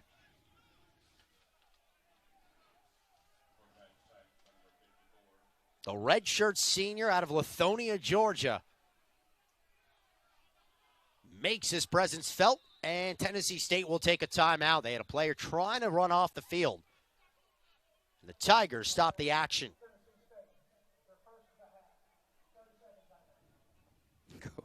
Coach Reed is down there. I can hear him up here. He's really having a conversation about getting on and off the field right there. He's still having it. Really wanting to win this last game for Tennessee State. And on Tennessee Tech side, I'll say it again, Dylan, Bailey Fisher, while he is getting pressure, the initial snap of the ball, he's got the 2, 3, 4 seconds to deliver the ball. He must not be seeing anything downfield. And in a 2-minute offense, you've got to get it to the sideline quickly, especially against a 2-deep coverage right there. Just nothing going for Tennessee Tech not delivering the ball to the receivers in this situation. I think early the game plan worked great. The plays were working great. I don't think there's been much of an adjustment for Tennessee Tech after halftime, and there has been for Tennessee State. They're just not being able to execute and get the ball downfield like they were the first half.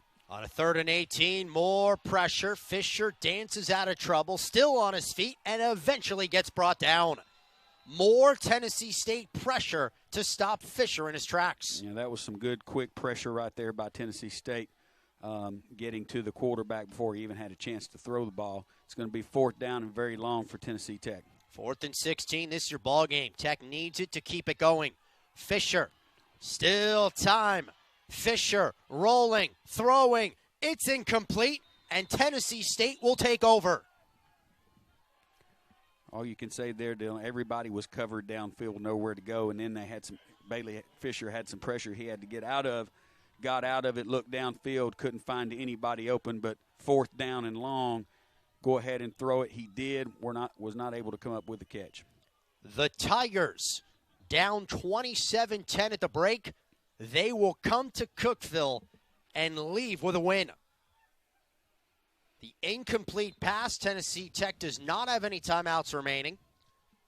So with only 56 seconds remaining, the Tigers can kneel it, send their seniors off with a victory in the final game of the year.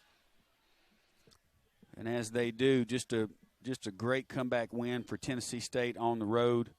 That won't take care of their whole season, but it's going to make them feel a lot better about going into next season and starting off a penalty.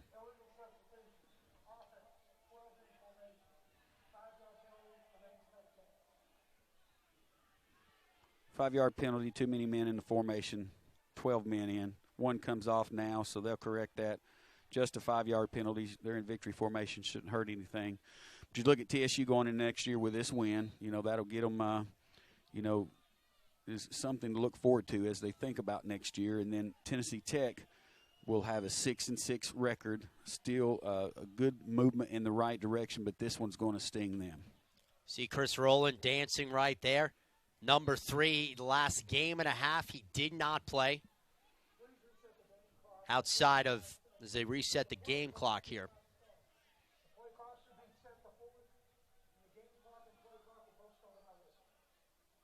But Rowland, outside of just holding, didn't play against UT Martin. Missed the second half against Eastern Illinois. He had himself a huge day. 12 catches, 148 yards, and a touchdown. Tennessee State's single season in receptions leader, as well as yards, surpasses Golden Tate today. And Chris Rowland, he's dancing with good reason.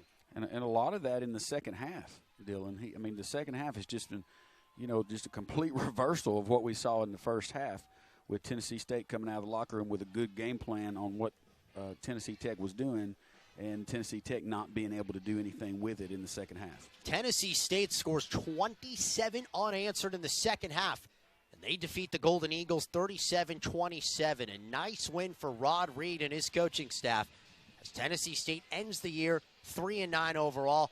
I know we've discussed it multiple times, but that's just a heck of an effort for this Tennessee State team. Yeah, and congratulations to them. You have to come out and do it, and we talk about it all the time. What happens in the chess match at halftime with the coaches is so important, and they were able to collect themselves and get a direction and something that they found something that they wanted to do against Tennessee Tech, came out and executed it, got the momentum going, scored that first series down the field, and then the rest is history. They come all the way back from a 17 points down to win the ball game. Tough way for the Golden Eagles season to end, a 37-27 loss, but overall a very good season for Tech. 1 win last year, 1 win in 2017. They end the year 6-6. That's the most wins since 2011. It is, and if you look at, and no excuses, but we're here to talk about this. So younger players is lack of experience. You've got some good senior leaders out there, but experience means a lot, and so the steps to grow. You win 1 game last year, you win 6 this year, and you got a lot of young players on the team and a lot of good recruits coming in, losing some good seniors along the way, but at the same time, you're building, and I think the foundation is set for Tennessee Tech, no doubt. Rosendahl, a big game, 23 of 30, 225 yards. Incredible performance. Coming off an injury for Rowland, dozen catches, 148 yards, and a touchdown. And then, of course, the sophomore from right out of Cookeville, Day Gist, 100 rushing yards, 2 catches, 54 yards, and a touchdown as well. That's going to close out the coverage here, Cookeville. But first, Sam, Another great season, and we thank all of you for watching out there, not just today, but all year long. A campaign comes to a close. It's been a pleasure working with you up here. You do an awesome job, and I just sit here and kind of add some color to it every now and then. But it's been a pleasure being with you and working with the ESPN this year. And a tremendous job by the entire production crew, most of them student-based workers, braving the elements today. And a great job, as always, directing Brian Kazaks. Our special thanks to Jordan Ratty as well. So for Sam Brooks, I am Dylan Vazano saying so long from Cookeville, Tennessee, where the final score is Tennessee State 47, Tennessee Tech 27. All games airing on the ESPN network are streaming live and archived on the ESPN app. This has been a presentation of ESPN.